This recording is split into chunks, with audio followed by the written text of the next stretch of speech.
Hey guys. This is part 3 of What If Naruto Was the Heir of the Whirlpool. Hit like and subscribe if you like this one, and also please check the author in the description. Let's start.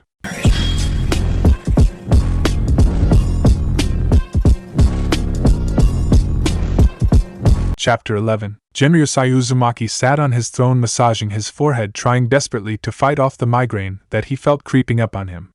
Standing in front of him were his son, who looked like his usual unconcerned self, and his nervous-looking grandson, who appeared to be preparing to make a run for it should the need arise. Behind Naruto were a pretty girl with black hair and a stoic-looking boy with white hair, gazing attentively but relaxed.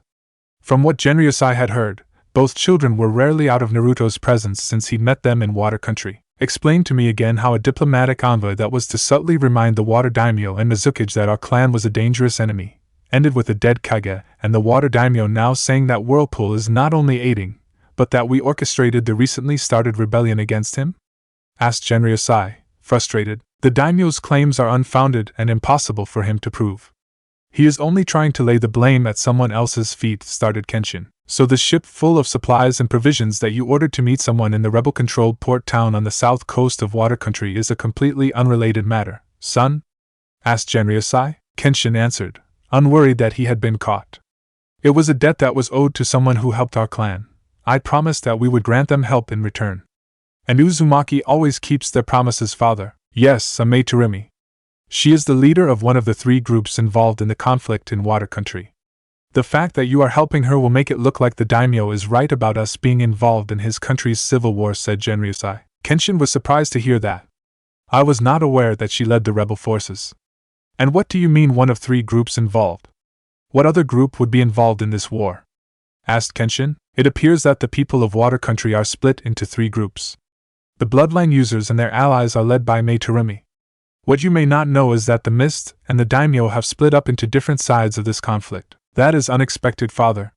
I would have thought the daimyo would have picked a new Mizukage that was loyal to him, said Kenshin. Oh, I am sure he intended to do just that. However, there were some unanticipated complications, said Genryosai. Like what? Asked Kenshin. From what we know, it looks like someone took advantage of the situation to make a play for power, said Genryosai. Do we know who? Yes. Shortly after the death of the Mizukage was discovered, an emergency meeting was called by the village elders. What was left of the ninja council met with them to decide who will be the next Mizukage. That makes sense. They would not want to look weak and leaderless. That would invite further aggression from their enemies, said Kenshin. Unfortunately for them, someone had other plans. Zabuza Momochi, a member of the 7 Swordsmen of the Mist, launched a coup d'état. He managed to kill several members of the council, including one of the elders. However, he was too reckless and his few followers were defeated. He was forced to flee the village. He will likely leave the country since neither the rebels nor the daimyo will trust him now. I don't see how this would cause the daimyo and the Mist to break ties, said Kenshin. Because of the members that Zabuza killed, the balance of power has changed in the Mist village.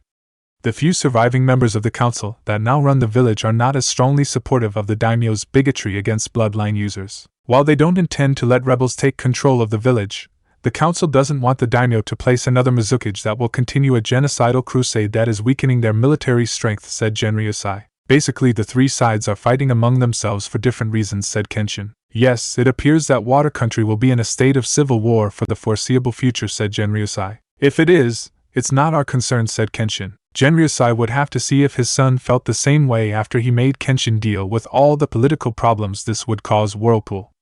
The paperwork that would be involved made the Uzumaki daimyo almost want to cry. Oh yes, Genryosai planned to let his son take responsibility for this.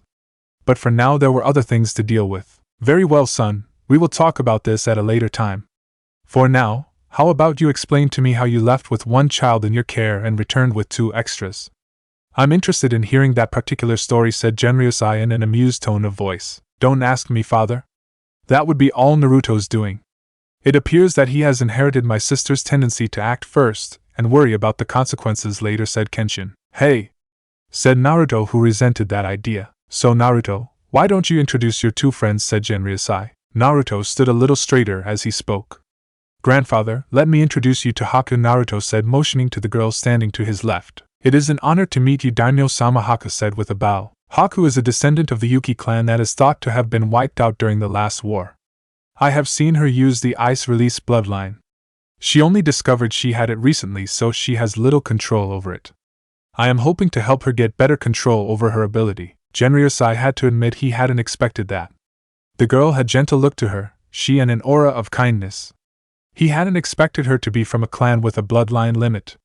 Welcome to Whirlpool, Haku of the Yuki clan, said Genryosai. Haku gave another bow in return. Naruto then motioned to the white-haired boy standing to his right. This is Kimimaro of the Kagaya clan, said Naruto. It is an honor to meet you, Daimyo-sama, said Kimimaro with a bow. That was another surprise for Genryosai. The boy spoke in an emotionless tone of voice. The fact that he was from a clan with a history of being bloodthirsty didn't help put the Uzumaki daimyo's mind at ease. But he would give the boy the benefit of the doubt for now. Welcome to Whirlpool, Kimimaro of the Kagaya clan, said Genryosai. Like Haku, Kimimaro gave a bow. Well, you have made some interesting friends, Naruto. However, you know that you have little free time in your schedule. While I don't mind if they stay at the palace for the time being, actually that's what I wanted to talk to you about, grandfather. I have a request to make as Prince of Whirlpool, said Naruto. Genryosai raised an eyebrow. It was rare for Naruto to make a request using his title. Naruto would sometimes try to forget his station. Naruto didn't like being treated like he was better than others. This must be something important to him. What is your request, Naruto? Asked Genryosai. I would like to take both Haku and Kimimaro on as vassals to the Uzumaki clan. And furthermore, I would like to have them be my personal bodyguards, said Naruto. This is not an easy request to grant, Naruto. While both of your friends come from known clans, for them to become vassals to our clan they would normally have to. I know the requirements that are normally made for clan to be considered a vassal house to the Uzumaki clan, grandfather. But I'm not asking for their clans to be accepted, only for Haku and Kimimaro. Naruto then smirked. Just because they are the last of their clans doesn't mean that their clans are being accepted, right? Genryosai had to admit, Naruto's idea was a very sneaky one. If Genryosai just took the children as vassals and not their clans, then the other nobles could not claim any insult to them.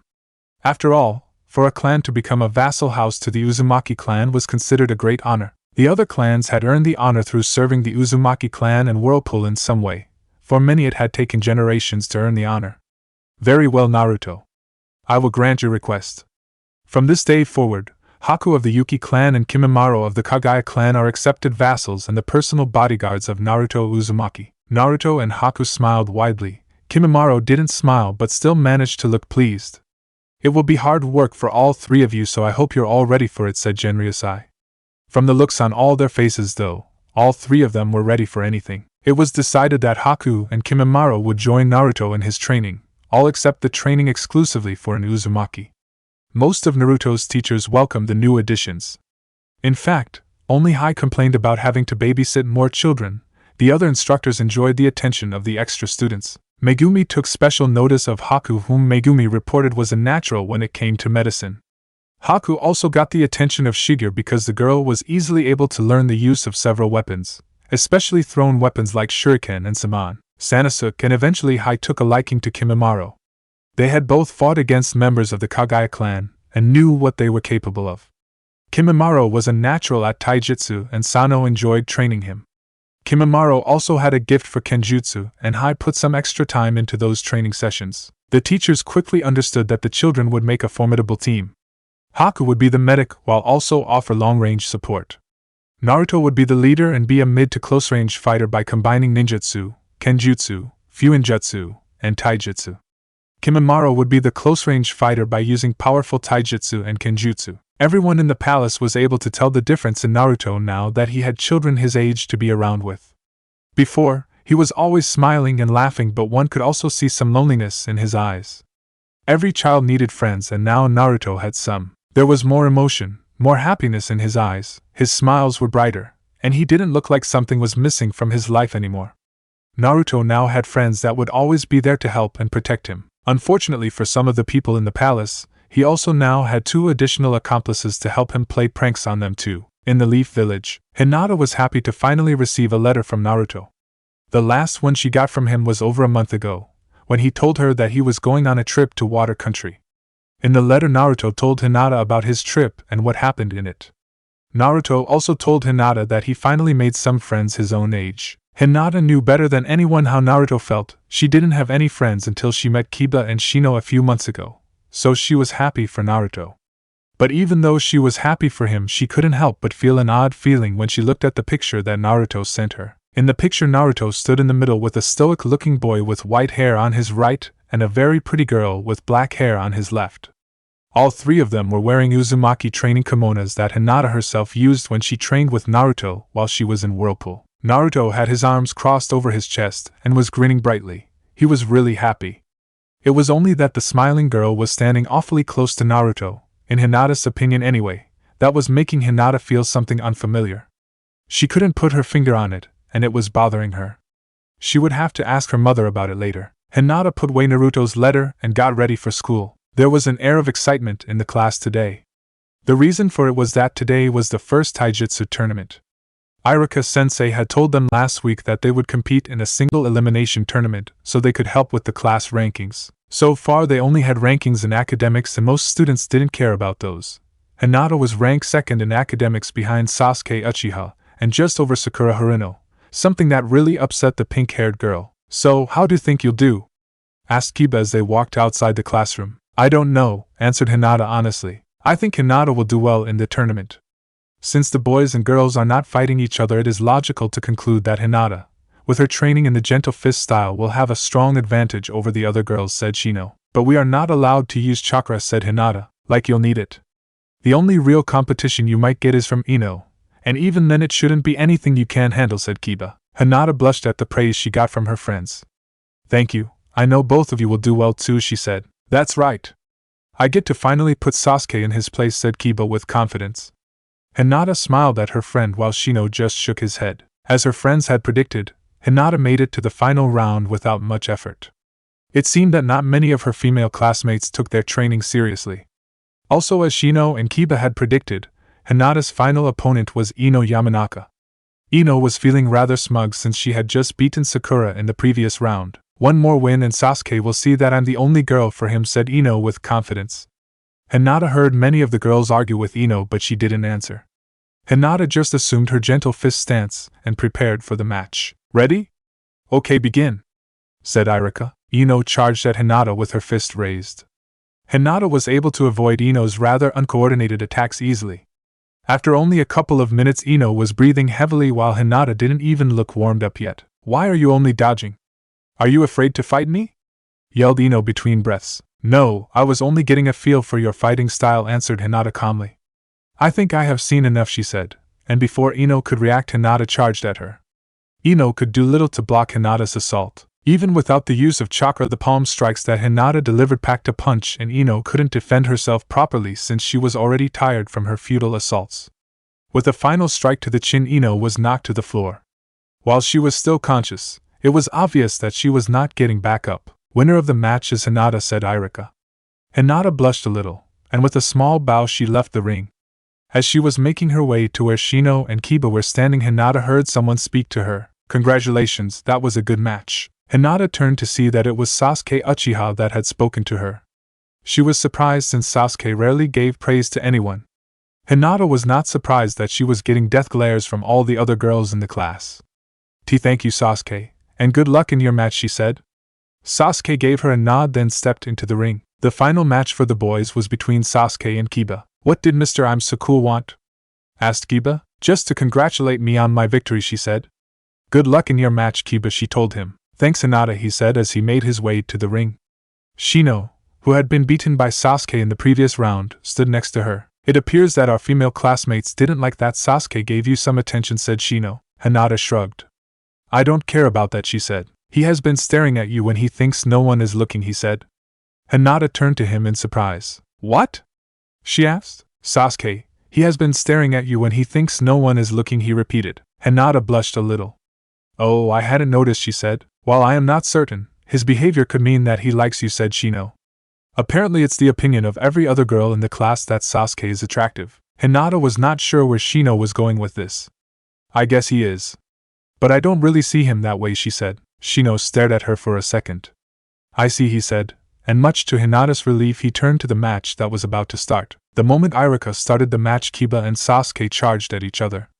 They exchanged blows, but Sasuke had the upper hand. Sasuke was faster than Kiba and his style was more focused than Kiba's. Kiba's style was more animalistic, he tried to rush in and overpower his opponent. In the end, Sasuke was able to capitalize on one of Kiba's mistakes and land a powerful kick to Kiba's head. Kiba was unable to recover before Sasuke pressed his attack. Sasuke landed blow after blow on Kiba. When a bloodied Kiba fell to the ground, Iruka had seen enough and ended the match. "Okay, that's enough. Winner of the match is Sasuke," said Iruka. Hinata and Shino quickly made their way to their friend's side. "Are you alright, Kiba?"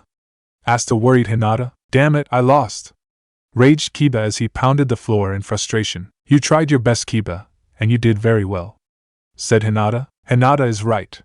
You should learn from this and train to be ready for next time," said Shino. "I guess. Yeah, you guys are right. I'll get the jerk next time," said Kiba, sounding more like his usual self. The rest of the day went by without incident, though the other girls, especially Ino and Sakura, would glare at Hinata every time they looked at her. Once school was over, Hinata was escorted home. Hinata made her way to the garden where she found her mother watching over Hanabi as she played with her toys. "Hello, honey. How was school today?" asked Hana. Hinata smiled. "It was great, Mom. We had our first taijutsu tournament today. I won the girls' tournament. Shino got third place and Kiba got second." "That's great, Hinata. I'm very proud of you," said Hana. Mom? Can I ask you a question?" asked Hinata. "Of course, Hinata, go ahead," said Hana. "Well, do you remember the picture that Naruto-kun sent me in his last letter?" "Yes, you showed it to me and your father this morning. Why do you ask?" Hinata started to tap her fingertips together nervously. "Well, it's just that I get this weird feeling when I look at it," said Hinata. "A weird feeling? What kind of feeling, honey?" asked Hana. "Well, I am happy that he made new friends. It's just, one of them is a very pretty girl. And I don't know, I get this feeling that makes me feel uncomfortable for some reason," said Hinata. Hana smiled at the frustrated look on her daughter's face. Well, it looks like Hinata is a little jealous. From the letter Genryusai sent me, I don't think Hinata has anything to worry about. I guess I should tell her that, thought Hana. "Tell me, Hinata, do you like Naruto?" Hinata blushed. Well, yes, I like Naruto-kun," she said. "And do you think Naruto would ever want to hurt you?" asked Hana. "No, Naruto-kun is very kind. I don't think he would ever want to hurt anybody," answered Hinata. "Well, then you don't have anything to worry about, honey. After all, both of your best friends are boys and there is nothing wrong with that, right?" "I guess you're right, Mom. Thank you for explaining it to me. Anytime you want to talk about anything, you know I'm here for you," Hinata said. Hana. "Thanks again, Mom," said Hinata as she gave Hana a hug. "I have go and do my school work before it's time or our training." "I'll see you later, Mom," said Hinata as left. Later that night, Hinata woke hearing voices coming from her parents' room. She stayed quiet and tried to listen. "I don't know what they want, Hana. All the ANBU said was that the Hokage has called for an emergency meeting," said Hayashi. "At his time of the night? Something must have happened," said Hana. "I know. I'll have the branch members double the guards. Get Hanabi and stay on alert. Guards will be posted at our door and on Hinata's room as well." "I have to go," he said. "Be careful, love," said Hana. "Always," he said, and left the room. Hinata would stay up for a while wondering what happened that would make her father so worried. She didn't know that the following day the entire village would know what happened, and it would shock them all. Hayashi walked into the council room to see the rest of the clan heads and civilian council members all looking as confused to be here as he did. Hayashi took his seat next to Shikaku Nara. "Do you have any idea what's going on?" asked Hayashi. "No, nobody knows anything. But I have a feeling it involves the only one that isn't here," said Shikaku. Hayashi looked round the room and noticed that there was only one clan head missing. "Maybe Fugaku is late. After all, I just got here." Shikaku shook his head. "No. He has never been late to any meeting. The head of the ninja police is always the first to be notified. Something happened, and it has to involve the Uchiha," he said, just as Shikaku said that the Hokage and his advisors entered the room. Once they were all seated, the Hokage spoke. "Thank you all for coming in on such short notice. It is my regret to inform you all that there has been a horrible tragedy in our village tonight," said the third Hokage with sorrow in his voice. "Earlier tonight, Itachi Uchiha turned traitor and slaughtered the entire Uchiha clan." The council gasped in shock, followed by yelling and shouting from all directions. "Quiet!" bellowed the Hokage. "I know this is a shock to all of us, but please try to remain calm." "Lord Hokage, are you telling us that there were no survivors? That Itachi killed every member of his clan?" asked a council member. "There is only one survivor, Itachi's brother, Sasuke Uchiha. However, the boy suffered severe mental trauma, and we are uncertain the boy will come out of the coma he is in," said the Hokage. "And what about Itachi?" asked someone else. I have ordered several A and BU squads after him. As of now, Itachi Uchiha is an S-class missing ninja, said the Hokage. The news of the Uchiha massacre would spread like wildfire across the village and later the rest of the elemental nations. Chapter 12. Several months had gone by since the Uchiha massacre. The loss of one of their largest and most powerful clans was a devastating blow to the Leaf village. Had it not been for the Leaf's allies, it would have been tempting for some of the rival villages to attack the Leaf. But even with their loss, the Leaf village proved its resilience. It refused to appear weak among its peers and proved why it was considered the strongest of the ninja nations. No current missions were cancelled or postponed, and no new missions were refused. As far as any outsider was concerned, the Leaf village continued after the massacre with little effect. For those who lived in the Leaf village, it was a different matter altogether. The lack of the ever-present members of the ninja police force was painfully evident. The Hokage had decided that placing a single clan in charge again would be a mistake, so the new ninja police force will be made up of ninja from several clans as well as some clanless ninja. It was a slow process to rebuild the police force at the moment because they didn't have the manpower, but the Hokage was making it one of his top priorities. The entire Leaf village had taken the loss of the Uchiha clan very hard, but none more so than the only survivor of the massacre, Sasuke Uchiha. Sasuke had spent over a week in a coma from his brother's mental attack. He spent over a month in the hospital after that. One thing that was clear after his release from the hospital was that Sasuke Uchiha had changed. An event like this would change anyone, but the Hokage feared for the boy. Sasuke, like most Uchiha, had not been the friendliest of people, but he had also never been hostile towards others. The Uchiha clan always believed they were superior to anyone else, but they rarely showed open aggression towards others. They usually felt an Uchiha should lower themselves to the level of commoners. The Sasuke Uchiha that left the hospital was openly hostile to anyone that so much as looked at him. The Hokage offered to place him with another clan, but the boy refused. He insisted in living in his parents' home. The Hokage didn't like Sasuke living alone in the empty compound, but it was the boy's right to do so. The Hokage was more worried about the reports he received from the boy's teachers. Sasuke was never what one would consider a friendly child, but now he refused to interact with his classmates. Any time one of them would try to be friendly with him, he would rebuff their efforts, often with open hostility, making it known that he wanted to be left alone. Sasuke had also become overly aggressive in his taijutsu spars and had already injured several of his partners. Sasuke had been warned, but the Hokage worried for what would become of the boy if he continued on his current path. The path that Sasuke is on only leads to darkness. The third can only hope that time will help heal the boy's emotional wounds. Hinata sat quietly eating her lunch as she listened to Kiba complain about the unfair punishment he received from his mother for a prank he had pulled on his sister last week.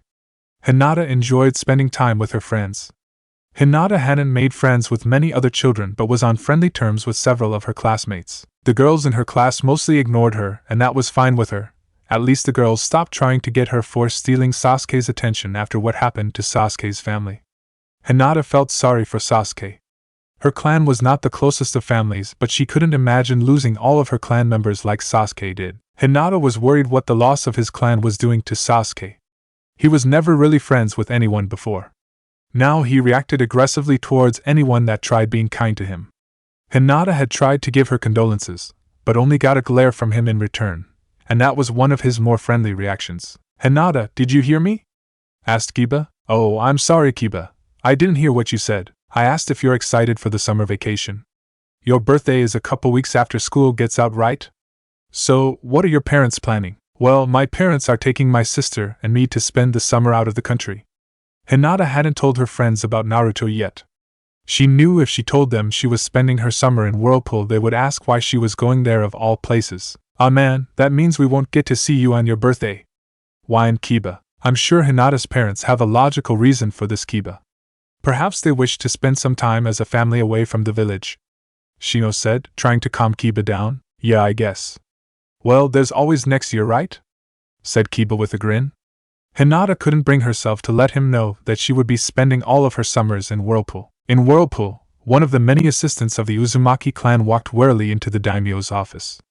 The moment she stepped inside, she froze, she couldn't move, she stood rooted at the spot.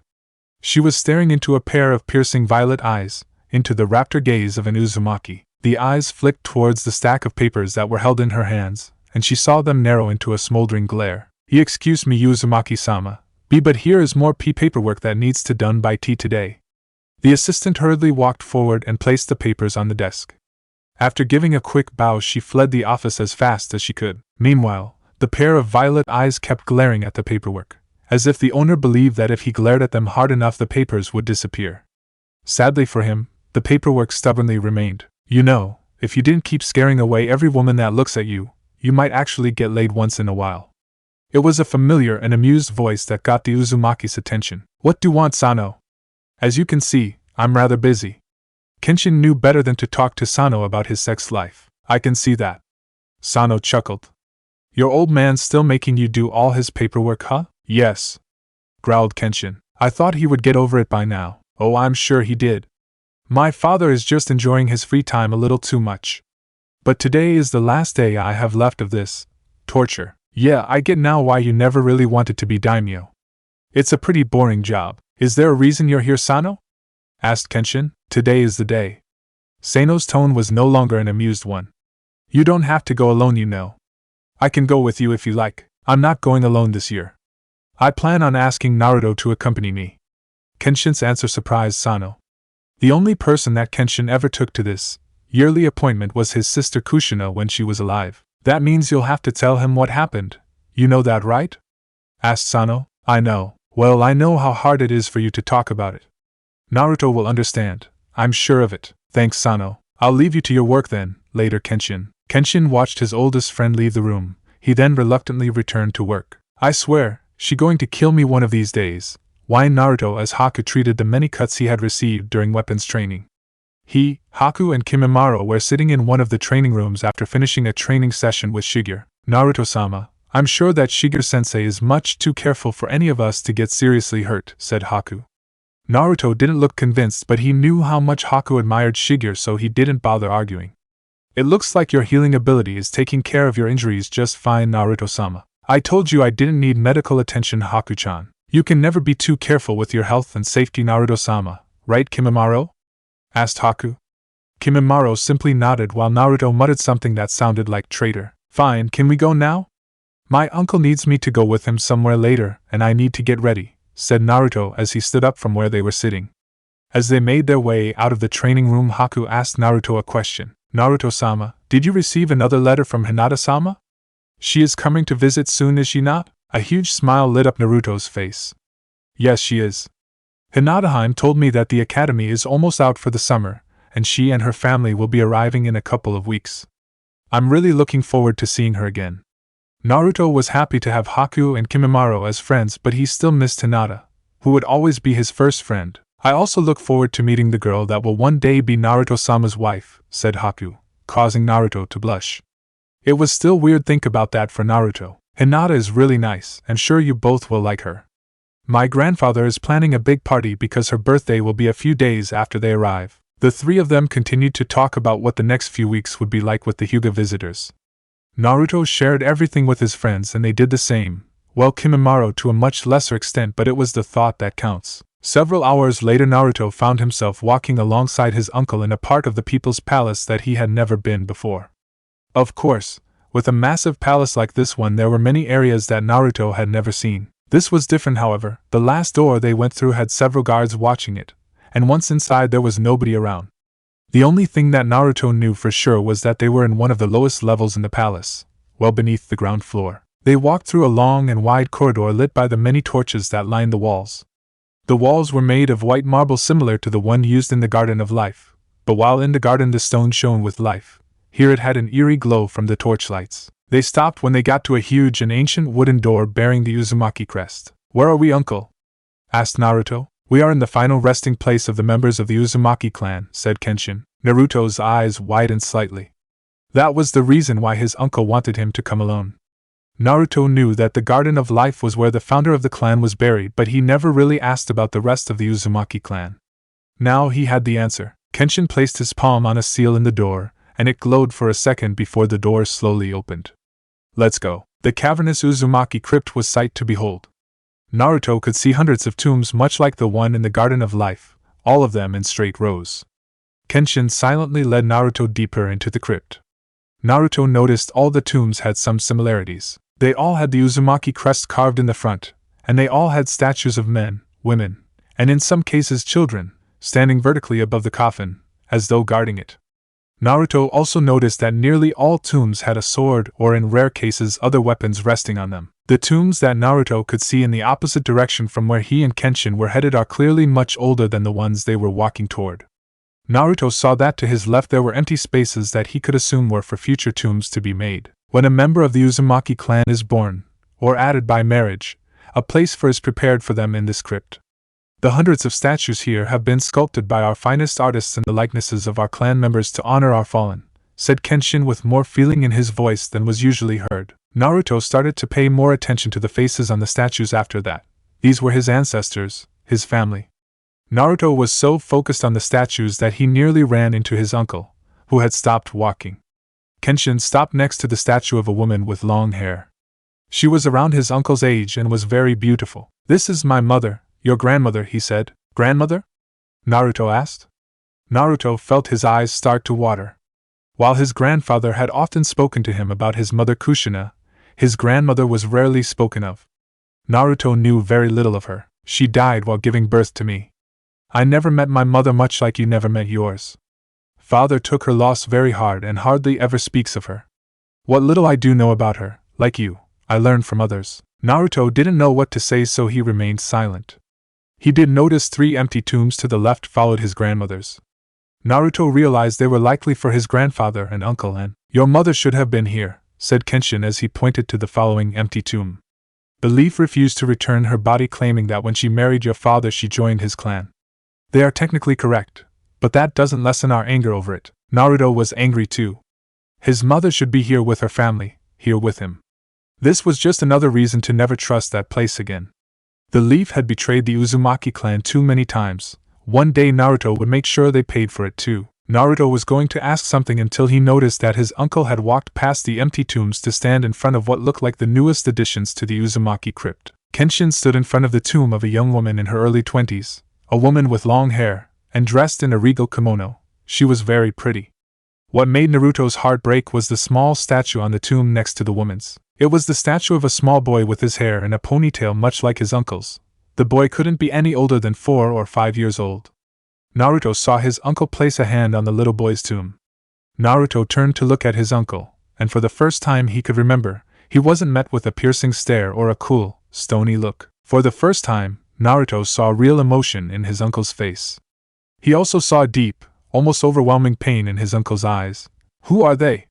asked Naruto, who already dreaded the answer. "Kaoru and Yahiko Uzumaki. My wife and son." Naruto closed his eyes, trying to stop the tears that were coming. 2 more members of his family that had been taken from him, but more importantly taken from his uncle. Naruto didn't know what happened, but by the pain in his uncle's eyes he knew it was something tragic. "Today is the anniversary of their deaths. You are the only one other than your mother that I have brought with me." Naruto dreaded the answer but asked the question anyway. "What happened?" Kenshin remained quiet for a while, never once taking his eyes from the tombs of his lost family. After several long seconds, Kenshin finally spoke. "I met Kaoru when we were children. Her father was the head of the Kamiya clan and a captain of the Guardian Corps. We couldn't stand each other, mainly because I was an arrogant jerk, and she never let me get away with anything. She didn't care if I was the prince. If I did something she didn't like, she wasn't afraid to let me hear it, often by yelling, emphatically." Naruto smiled at that. She sounded like someone he would get along with. "She, Sano, and I became friends when I was a little older than you are now. When we were 13, Kaoru's father was killed during the Third Great Ninja War. She and I became closer, and when we were 16 I asked her to marry me. When she accepted, it was the happiest day of my life. 2 years later our son Yahiko was born. The next 4 years of my life were the best I can remember." "Something bad happened, didn't it?" asked Naruto. Kenshin nodded. "We were on a routine diplomatic mission to the land of demons in the southern continent. As we made our way to the capital we were confronted by a group of tribal warriors from the land of blades, small neighbor to the land of demons. They were from a warrior tribe called the Bakabanmana. They were blade masters that prided themselves on being the sea. Even there I had become famous as a swordsman, often called one of the best in the world. Their leader wanted to prove his strength by defeating me." "And they attacked you?" asked Naruto. "No, there were over 30 samurai with me and only a dozen of them. I didn't want it to be a slaughter, so I agreed to duel their leader. He was very good, but I beat him." "Did you kill him?" "No, and that was the biggest mistake of my life." "I don't get it," said Naruto. To the Bakuban mana there is no greatest dishonor than to be defeated in battle, except to be spared by an opponent. They didn't believe in retreating or surrendering. It was win the battle, or die trying. When the leader left vowing vengeance, I never really believed anything would come of it. I was mistaken. Kenshin stopped, gathering his thoughts before he continued. We were a few miles from the capital when they came. Over 100 of them came from the forest we were traveling through. I led the samurai and defended the carriage, allowing it to escape. But it was a trap. I should have known something was wrong because the leader never came after me. He went after my family. I tried to get to them, eventually I did, but it was too late. The moment he killed my family, they all fled back into the trees. All except one. He stayed to tell me that this was payback for disgracing their leader's honor. That bastard! How could he talk about honor when they killed a child? Screamed Naruto. He didn't live long enough to explain himself. My men killed him immediately, said Kenshin. Did grandfather declare war on Blade Country? Asked Naruto. No. Why the hell not? Because there was no need, I took care of it. I sent my family's bodies to the capital and went after them. I found them that very night. Said Kenshin. You went alone? Asked Naruto. No, I went with a handful of my samurai that refused to let me go alone. I sometimes wished I hadn't let them follow me. What do you mean? Do you know what people call me, Naruto? The reason why every time I leave Whirlpool, people look at me like I'm a monster. Naruto had noticed that people were terrified of his uncle, but he thought it was because he is so strong. Apparently there was more to it. They call you the Batasai because you have mastered the Hiten Mitsurugi style. Yes, but they call me something else too. They call me Batasai, the Manslayer. And they call me that because of what I did to the Bakuban mana. A cold shiver passed through Naruto, but he asked the question. What did you do? His uncle stared at the statues of his family for a long time before he answered. I was full of anger and despair. We Uzumaki are feared for our anger, and I let my anger and hate consume me. It wasn't hard to find their village. They were there, the whole village, in full celebration of a great victory. They were celebrating the murder of my family. Kenshin paused. Naruto saw a look of sadness and shame come to his uncle's face. Something in me broke when I saw that, and I did something that will shame me forever. Naruto stared at his uncle, knowing that what happened would be awful, but even he was not prepared for what his uncle would reveal. I slaughtered them, every man, woman, and child in the village. All the Bakuban mana lay dead at my feet that night. No! Gasped Naruto in complete shock. It was a blur in my mind. 1 minute I was walking towards the village, and the next thing I remember I was standing in the middle of the village with bodies littering the floor. I remember rage like nothing I have ever felt coursing through me, and I embraced it, feeding off of it. Kenshin stopped for a second. I sometimes see their faces, the fear in their eyes. The look of a mother's face as she held her child in her arms, just before I cut them both in half with a single swipe of my blade. Dear Kami, whispered Naruto as he placed a hand on a tomb to keep himself up. He couldn't believe what he was hearing. The darkness will consume you if you let it, and there is darkness within everyone. I tell you my pain, my shame, so that you do not make the same mistake I did, Naruto. Never let your anger and hate rule you, never willingly seek out violence, but if an enemy threatens you, cut them down. Otherwise you may regret it for the rest of your life. Naruto and his uncle spent some time in silent prayer before leaving the Uzumaki crypt. Naruto now understood his uncle a little bit better. He now knew why his uncle was the way he was. Naruto wished that his uncle had not gone through such tragedy, but life was certainly not fair. Naruto vowed to himself that he would protect his family, and may Kami have mercy on anyone that tries to hurt his loved ones, because Naruto sure wouldn't. Several days later Naruto sat next to his grandfather waiting for Hinata and her family to arrive. Standing protectively behind him were Haku and Kimimaro. Both were wearing formal kimonos.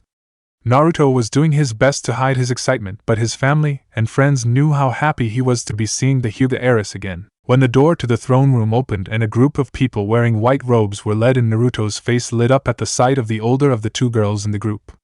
She was even prettier than Naruto remembered. Hinata gave him a shy smile with a blush on her face that only made Naruto even happier. Hinata was still Hinata, a little older but still his very first friend. After the formal greetings and introductions, Naruto was able to lead Hinata to a small balcony that overlooked the city, Haku and Kimimaro following a few steps behind.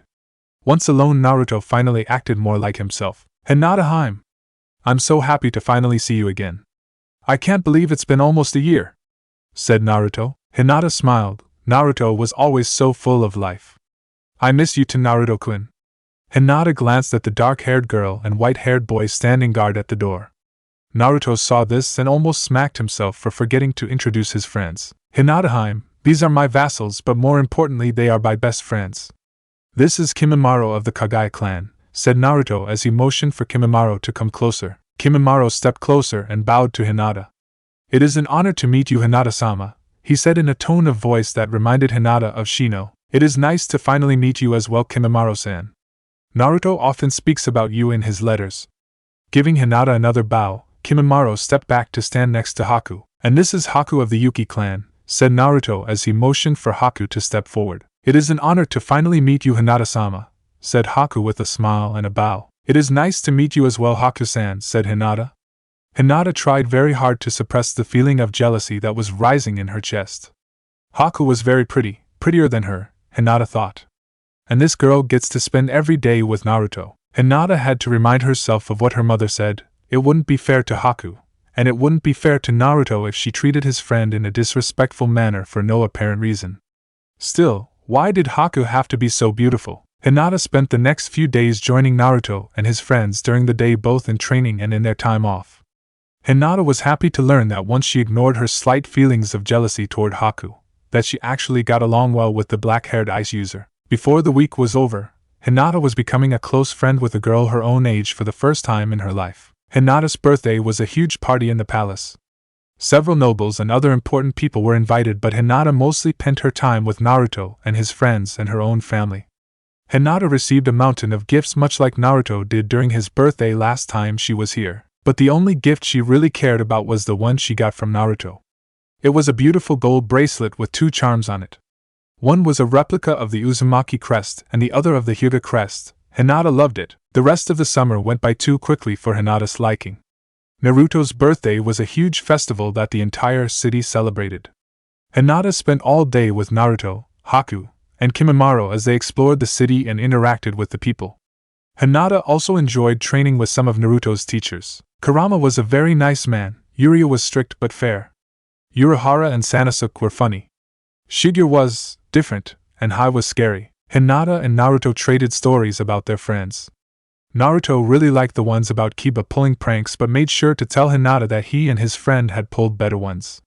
Hinata told Naruto of the Uchiha massacre. He informed her that he had heard about it. Naruto didn't really care about the Leaf Village, but he knew that Hinata cared about her home, so he made sure not to say anything offensive about it. It had been fun, but now it was time for Hinata and her family to go back home, and both Naruto and Hinata were unhappy about it. So, it's finally time for you to go home, said Naruto. Yes, I have to go back to school soon, Hinata said. I wish you could stay here the whole time, said Naruto. He was going to miss spending time with Hinata. I wish I could spend more time with you also. Maybe one day you could visit my village and meet my friends, she said. Naruto hadn't told Hinata that he hated the Leaf Village because he knew it would upset her. Besides, if he got to spend every day with Hinata, it might even be worth it to set foot in that hellhole again. After all, if anyone tried to harm him now, they would not be met with a defenseless child. They would be met with the wrath of an Uzumaki. Maybe someday soon my grandfather will allow me to visit, he said, knowing full well that hell would freeze over before that happened. Naruto would not have that choice until they were both 12 and Hinata was a genin for the Leaf Village. Naruto and Hinata spent the rest of the day together. When it was time to see Hinata off, Naruto stood on the dock as the ship that carried his fiancée moved farther and farther away. Naruto turned to his grandfather and spoke in a serious tone not normally heard from the young blonde. Grandfather, I have made my decision. Decision about what, Naruto? Asked Genryosai. About whether or not I will go to the Leaf Village when I turn 12. I have decided that I will go, said Naruto. Genryosai had not been expecting that. Naruto, I think it's too soon to be making this kind of choice in your future. Hinata is my future grandfather. And I don't want to wait until we're 16 to be able to spend more than a few months out of the year together. Naruto, if you got to the Leaf, your uncle and I would have to remain here. You would have to go alone. Hinata will be there with me, said Naruto, and he would have us. Both Uzumaki turned to see Haku and Kimimaro standing behind them with determined looks on their faces. Wherever Naruto-sama goes, we go, said Haku. Kimimaro nodded in agreement. Anyone who dares to try and hurt Naruto-sama will have to go through us first, said Kimimaro with rare emotion in his voice. Naruto gave his friends a watery, proud smile. Genryusai smiled at the children too. Naruto had an ability to command undying loyalty from those around him. With these two at his side, perhaps Naruto would be okay to return to the leaf. Genryusai did promise that it would be Naruto's choice. Naruto had apparently already made the choice. All Genryusai could do now is prepare him as best he could. Well, if you're dead set on going to the Leaf Village, I guess there is only one thing I can say to you, said Genryusai. All three children readied themselves for whatever he was going to say. You better be ready, because this means I'm going to double your training for the next 4 years. By the time you all go to the Leaf Village, they won't know what hit them. Naruto cheered while his friends silently shared his sentiments. Both Haku and Kimimaro were happy they would be allowed to remain by Naruto's side. Nobody knew what would happen when Naruto Uzumaki returned to the Leaf Village, but one thing was clear. It was going to be interesting if nothing else. Chapter 13. Time flew by, and the date of Naruto's departure from Whirlpool was rapidly approaching. In 3 months Hinata would become a genin, and Naruto would be joining her in the Leaf Village. That was the reason Genryusai had assembled all of Naruto's teachers for this meeting. They were to determine the best course of action. Thank you all for coming. As all of you know, in 3 months Naruto and his friends will go to the Leaf as part of the deal that was made when he was retrieved from there several years ago. The reason I have called you all here is because I have found a way to limit the influence that the Leaf will have on Naruto. After reviewing our alliance with the Leaf and Fire Country, as well as other international agreements, I believe we have found the perfect way to limit the control the Leaf will have over Naruto. And how will we accomplish that, Daimyo-sama? Asked Uryu. Genryusai smiled. While rare, it's not unheard of for allied nations to send armed forces to serve under another nation's banner for carefully predetermined periods of time. Well, that's exactly what we will do. Naruto will be there for a carefully predetermined amount of time. And how will this be any different than before, other than to limit the time Naruto spends in the Leaf? Asked Kurama. Oh, it will do more than that, Kurama. You see, by sending Naruto as part of a military alliance-based agreement, it will allow Naruto and his friends to go as active Whirlpool ninja to help our ally nation. That means that while they will follow the Hokage's wishes while in the Leaf Village, their loyalty and orders will always be to and from Whirlpool first, said Genryusai. It also means that the Hokage won't have free reign to do whatever he wants with them since they are still technically our ninja, said Kenshin. It's a good plan. It only has one minor problem. Whirlpool has no ninja division. They are sure to argue this point, said Urahara, and that is why we are all here. I have decided to officially start a ninja division for the Guardian Corps.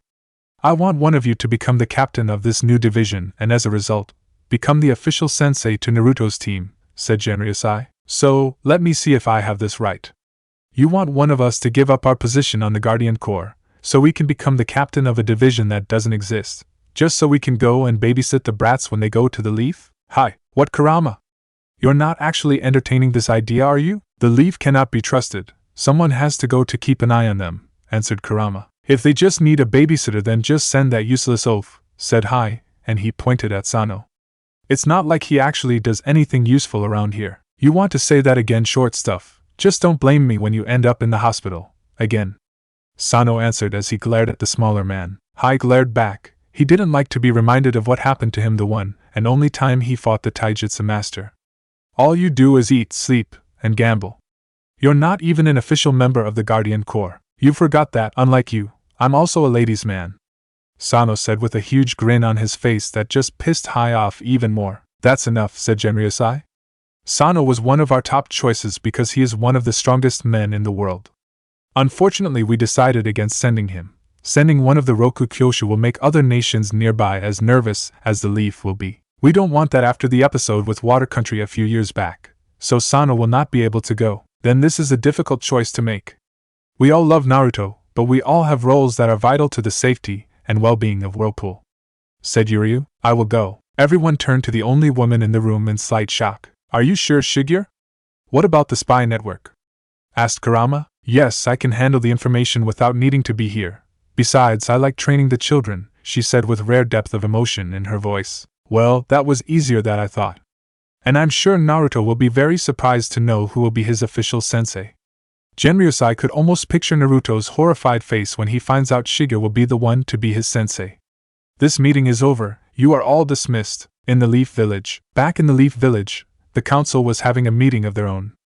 The third Hokage had yet to receive word about whether Naruto would join the Leaf or not. The deadline was almost up and wanted to discuss with the council what to do about it. Thank you all for coming. As all of you know, it is almost time for the graduation of the new set of genin. The reason I have called you all here today is because I haven't heard from Whirlpool on whether Naruto will be joining the village as we all hoped. We need to figure out what to do about convincing the daimyo to allow him to become a ninja of the leaf. There was a murmur around the room and many eyes landed on the head of the Hyuga clan. I have not been told if the Uzumaki have made a final decision. Hayashi was lying. He knew that Naruto would be coming to the leaf and the Uzumaki were trying to limit the amount of influence the leaf could have on the boy. It was also going to be a big surprise for Hinata since she wasn't aware Naruto would be coming to the leaf village. I thought that it was your daughter's job to entice the boy to return to the village, said one of the civilians. Hayashi gave the man a Byakugan-enhanced glare. My daughter's relationship with the heir of Whirlpool is of no concern to you. Her relationship with the Namikaze heir is of great importance to the village. I would have thought after spending every summer there for the last several years she would have made some kind mark on the boy that would make him want to come to our village. Danzo didn't care about the relationship between Naruto and Hinata. He just wanted Naruto here so he can gain some control over the boy. As I said, I know nothing more than you. However, I would assume that if the daimyo agrees to let Naruto come to the leaf, he will do so only under his own terms. The members of the room thought about what Hayashi said and couldn't help but agree with him. Hayashi is right. From what I observed during my visit to Whirlpool, the Uzumaki are very protective of Naruto and will not allow him to come here without some kind of assurances, said Shikaku Nara. If that is the case, we will have to deal with them once they make their intentions known. The Hokage was not looking forward to discovering what demands the Uzumaki were going to make, that's for sure. At the academy, 4 years had passed since the Uchiha massacre. Over the years, the lone survivor, Sasuke Uchiha, has been working every waking moment towards one goal: to grow stronger, to grow strong enough to kill him. However, as Sasuke stood watching yet another pair of losers during taijutsu training, Sasuke came to the realization that gaining the power he would need to accomplish his goal would take more time than he thought. Sasuke hoped that once he was placed on a team and was being trained by a jonin that he would be able to grow stronger faster. As Sasuke considered his dilemma, he noticed the next pair of classmates go up to the ring. One was the only female in the class whom Sasuke didn't think of as a useless fangirl, Hinata Hyuga, heiress of the Hyuga clan, and an unfamiliar classmate opposing her. As Sasuke watched the match begin, he thought about the dark-haired girl. When Sasuke started the academy, his own father had told him to keep an eye out for her. At first, Sasuke didn't know why his father would ask him that, but as time went on he could tell why. The girl was strong, smart, and excelled in class, inciting the jealousy of her classmates. Well, her female classmates anyway. Sasuke watched Hinata move with the skill and grace of a dancer, as she easily avoided her opponent's attacks.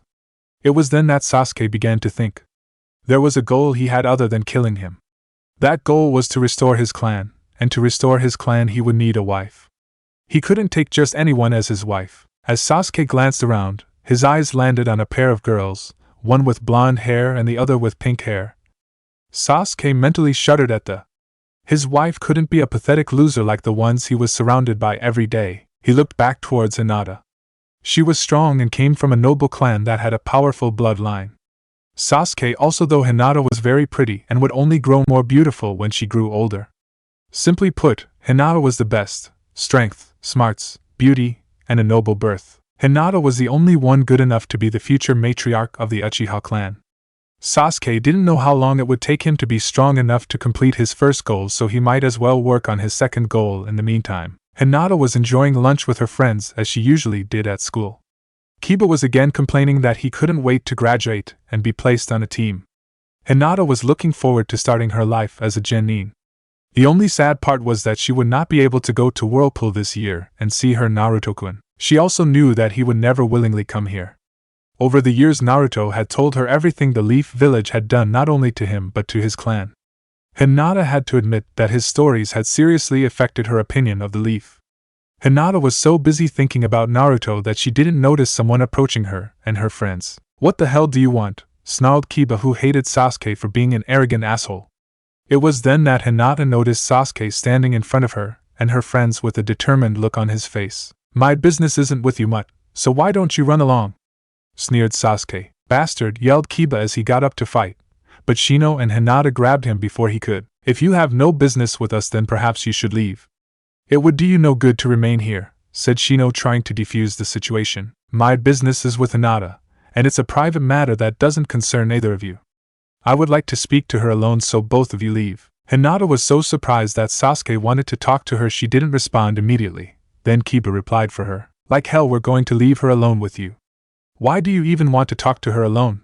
You never want to talk to anyone." Hinata was curious about that too. Sasuke avoided all contact with his classmates unless he was forced to interact by the teachers. By now all the yelling had acquired the attention of the entire class, who were observing the scene with intense interest. Sasuke noticed this and gave an irritated sigh. So much for being discreet about this.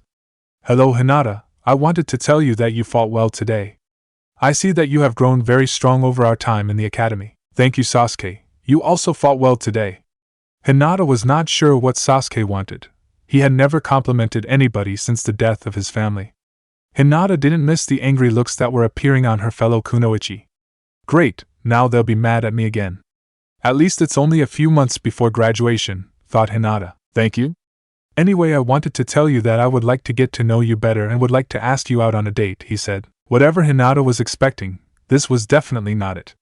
She was not the only one either, as shouts of "What? And is he serious?" were heard all around them. Hinata was flattered but had to find a way to let Sasuke know she wasn't interested. She had Naruto and was very happy to be with him. "I'm honored, B. Great, what time should I?" Sasuke had cut her off without bother to let Hinata finish, something he would regret. "But I will have to decline." Hinata finished her sentence. "Pick you up?" It was then that Sasuke actually noticed what she said. "What? Why, I'm afraid I have no desire to date you, Sasuke." Hinata explained. To the shock and horror of the other girls, she was speaking blasphemy. "I'm currently in a serious relationship with someone. He not only has my parents' approval but the approval of my entire clan." Sasuke's pride was stung and his anger flared, especially when he heard snickering around him from some of the guys that were enjoying the arrogant Uchiha's humiliation. Sasuke narrowed his eyes at Hinata before turning to look at her companions.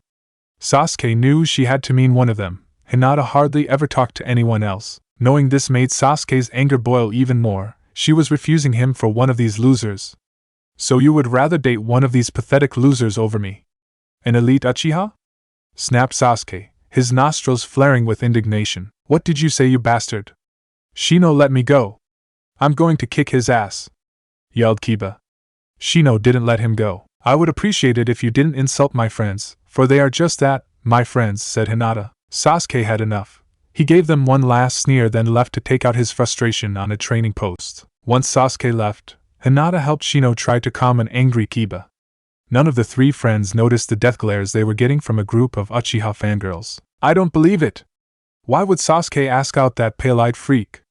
screeched Sakura. She, like all of the Uchiha fangirls, was furious. "I can't believe she actually turned him down," said Ino, disbelievingly. "Oh please, she is probably playing hard to get. She was lying about having a boyfriend. The only guys she hangs around are those two creeps. One smells as bad as his dog and the other is just plain weird," said Sakura, getting agreeing nods from most of the other girls. "We should do something to teach her a lesson," said one of the girls in the group. "Yeah, but what are we going to do to her? It has to be good enough that she learns to stay away from Sasuke," agreed Sakura and the others. Only Ino looked nervous. "I don't think it's a good idea, guys," said Ino. "What? Don't you care about Sasuke-kun, Ino pig?" yelled Sakura. "Of course I do, forehead. But haven't you seen how the village treats Hinata? Everyone acts like she is some kind of princess or something. I remember a few years ago, when she beat me in a sparring match. I was planning to get her back for it, and my dad overheard me and he freaked out. He ordered me to stay away from her and not cause trouble for our clan. When I asked what he meant, he only said that Hinata Hyuga was very important to the whole village because her clan is allied with a very powerful and prestigious clan. He told me that I should do my best to be friends with Hinata, but I ignored him. Now that you mention it, my mom basically told me the same thing. When I started the academy, she told me to do my best to make friends with Hinata too," said Sakura. Several of the other girls that had family in the council stated the same. "Look, Sakura. I don't like Hinata either, but the way her clan is connected, it would be stupid to attack her. What if she gets the Hokage to ban us from graduating?" asked Ino. The look of horror on all the girls' faces was enough of an answer. "I say we all keep an eye on her, and if she is trying something with Sasuke-kun, then we'll make a move." "Yeah, I guess that makes sense. I still don't like her though.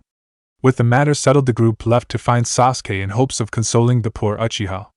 None of them noticed the bug that had been hovering above them and listening to everything word. 2 months passed before the Leaf Village received word from Whirlpool. The Hokage, as promised, had called for a meeting to discuss the demand made by the Uzumaki. As all of you know by now, I have received word from the Uzumaki Daimyo in regards to Naruto.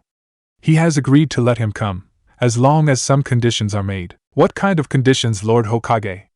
Asked Shibi Aburame. The Daimyo expects Naruto to be received as his station as a Prince of Whirlpool, so we will hold a ceremony and introduce him when he arrives to the village. This was to be expected, so nobody was bothered by it. Second is that Naruto will live in his parents' old home, and it is expected to be ready for him when he arrives. Again, this was easily done, and no one in the council objected. Third is that Naruto will bring 2 bodyguards that will be with him at all times. This item caused some concern. How will he be going on missions with 2 bodyguards? Asked a civilian. Yes, surely the Jonin sensei we assigned to him will be enough protection for him. Asked another. All conditions are non-negotiable. If we don't agree to them, Naruto will not be coming to the village, said the Hokage, effectively silencing everyone. The final condition is that Naruto will not be here as a leaf ninja but as a ninja of Whirlpool. Sarutobi knew what was coming next. The room exploded in yelling and shouting as he had expected. He let the arguing continue for some time before demanding order and quiet. How can they even ask this? Whirlpool doesn't even have ninja? Asked Hamura. Apparently the daimyo started a ninja division months ago. Now they are using the international treaty as a loophole to limit what we can ask of Naruto. So basically he will be a foreign shinobi representing an allied nation, said Shikaka Nara. Yes, it appears that will be the case, answered the Hokage. Then we'll need to find other ways to give him ties to our village. If we can get him to agree to take part in the CRA** and get him to choose a second wife from this village, it would go a long way to cement his loyalty to the Leaf, said Koharu. We will deal with it once Naruto arrives. For now we have some preparations to make, said the Hokage, finally ending the meeting. In Whirlpool, Naruto, Kimimaro and Haku were waiting at the death gates for the arrival of their sensei so they could start their trip to the Leaf Village. They'd had a huge farewell party the previous day and said their goodbyes to the people of Whirlpool. Naruto would miss his home and still hated the idea of returning to the Leaf, but he was looking forward to seeing Hinata. What's taking them so long? They should be here already, said an impatient Naruto. I'm sure they'll be here soon. I just wonder who was chosen to be our sensei. I know they wanted to keep it a surprise, but I would like to know who is going to continue to teach us, said Haku. Naruto was going to comment on that when he saw their teachers and his family making their way to them. It's about time you guys got here, said Naruto. I thought we taught you to be patient, Naruto? Asked Urahara. You also taught me to be on time, sensei, he answered. This made several of his teachers chuckle. Genryusai looked at his grandson. He had changed so much in the last 7 years since his arrival at Whirlpool.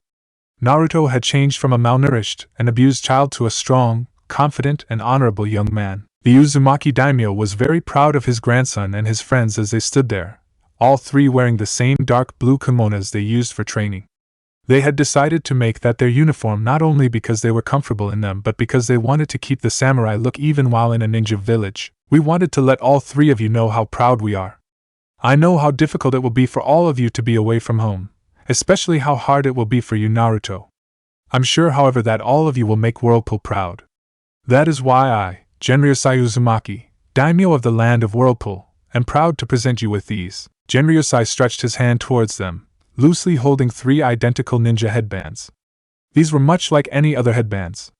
They had dark blue straps that matched their kimonos and a metal plate at the center like other ninja headbands, except they bore the Uzumaki crest. These headbands announced them as ninja of Whirlpool. Thank you, grandfather. We will do our best to make you and Whirlpool proud, answered Naruto, trying not to get choked up in front of everyone. Naruto handed the headbands to his friends and placed his around his on his forehead, proudly displaying it to everyone.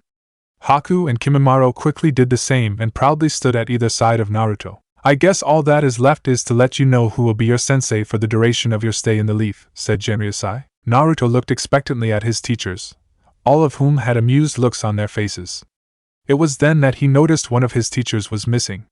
Oh no, anyone but her, thought Naruto. Before he could voice his worry, a monotone voice whispered in his ear, Shigure will not have to miss her students. Shigure will keep training them but will have to try harder from now on. Naruto paled and slowly turned to see Shigure standing next to him wearing a Whirlpool headband around her neck. Naruto noticed Haku was very happy, Shigeru was one of her favorite teachers. Kimimaro didn't look bothered at all. As Shigeru-sensei, that's great, said Naruto with a nervous enthusiasm that not quite convinces anyone. Let's go, said Shigeru and began to make her way across the great Uzumaki bridge. Naruto sighed. This just keeps getting better and better, he muttered. With a final goodbye to his teachers and family, Naruto and his friends followed Shigeru. Naruto couldn't suppress the smile that appeared on his face. Soon he would be back at the Leaf, and this time he wouldn't take any crap from anyone. More importantly, soon he would see his Hinata home. Several days later in the Leaf Village, Hinata was very excited. Today was her graduation day from the academy. The last of her tests were done, and she was certain she had done well. The only dark spot on this bright day was the glaring boy that sat a few seats from her. Sasuke had not taken her rejection well. Over the last couple of months he had been more vicious than normal. He even broke one of Kiba's arms during a sparring session. Sasuke hadn't stopped bothering her about going out with him either. He went as far as to ask for a meeting with her father. Luckily, Hayashi had told Sasuke that Hinata was not available to date anyone because she was already seeing someone he approved of. Sasuke had backed off a little after that and settled for glaring at her every once in a while. Hours later, Hinata walked out with her friends, all proudly wearing ninja headbands. Hinata's parents were preparing a party at the compound to celebrate her graduation. Kiba and Shino had volunteered to walk Hinata home before going to celebrate with their own clans. As they were making their way to the Hyuga clan's compound, they ran into an unexpected and unwelcome person. Leaning lazily against the wall in the alley they were entering was none other than Sasuke Uchiha. "What the hell are you doing here, Uchiha?" yelled Kiba, Akamaru joining in with a growl at Sasuke. "None of your business, mutt. Now step aside." Kiba stood between Hinata and Sasuke. "What do you want, Sasuke? I have already told you I'm not interested in dating you, and my father has already told you that. I have found a way to get around your father and your lie. As an official adult, now that I'm a ninja, I can go to your clan's council and arrange for a marriage contract. If the Hyuga clan's laws are like the Uchiha's, then the elders can overrule the head's decision if it benefits the clan. And marrying me will benefit the Hyuga more than marrying one of these losers," he said, motioning disdainfully to Kiba and Shino. Hinata knew that Sasuke was actually correct in his assessment of clan laws. However, she also knew she had the protection of the Uzumaki clan. Hinata moved around Kiba and stepped right in front of Sasuke, locking her gaze with his. "I marry you," she told him with conviction. Before she could say anything else, Sasuke grabbed her roughly by the arm. "You will be my wife whether you like it or not," he yelled at her. Kiba and Shino moved to help Hinata, but something else connected with Sasuke's face, sending him skidding across the floor. Both Shino and Kiba turned to see who had done that. They saw a boy about their age wearing a blue kimono and an elegant sword strapped to his hip. He had blonde hair and blue eyes that were sending the Uchiha a smoldering glare. He had his right elbow up, showing that he had hit Sasuke with it on the face. Shino noticed he had a headband that had a symbol similar to the one of the Leaf Village, but was slightly different. "You touch her again, I'm taking your hand," said the blonde. "And Naruto-kun?" stammered a completely shocked Hinata. "Hello, Hinata-heim. You look even more beautiful than last time I saw you," grinned Naruto. Hinata's shock transformed to joy, and she squealed happily as she flung herself at Naruto and hugged him. Naruto eagerly returned her hug. By this time Sasuke had regained his composure, just in time to see Hinata hugging a blonde kid he had never seen before. As his anger flared, Sasuke charged them with a snarl but only got a few steps towards them when he had to freeze. Sasuke felt a sharp and pointy object pressed painfully at his neck and another on his chest. Sasuke looked down to see a sword that looked like it was made of bone pressed at his chest, and then looked to his left to see a senbon pressed at his neck. "You will not harm Naruto-sama," said Haku.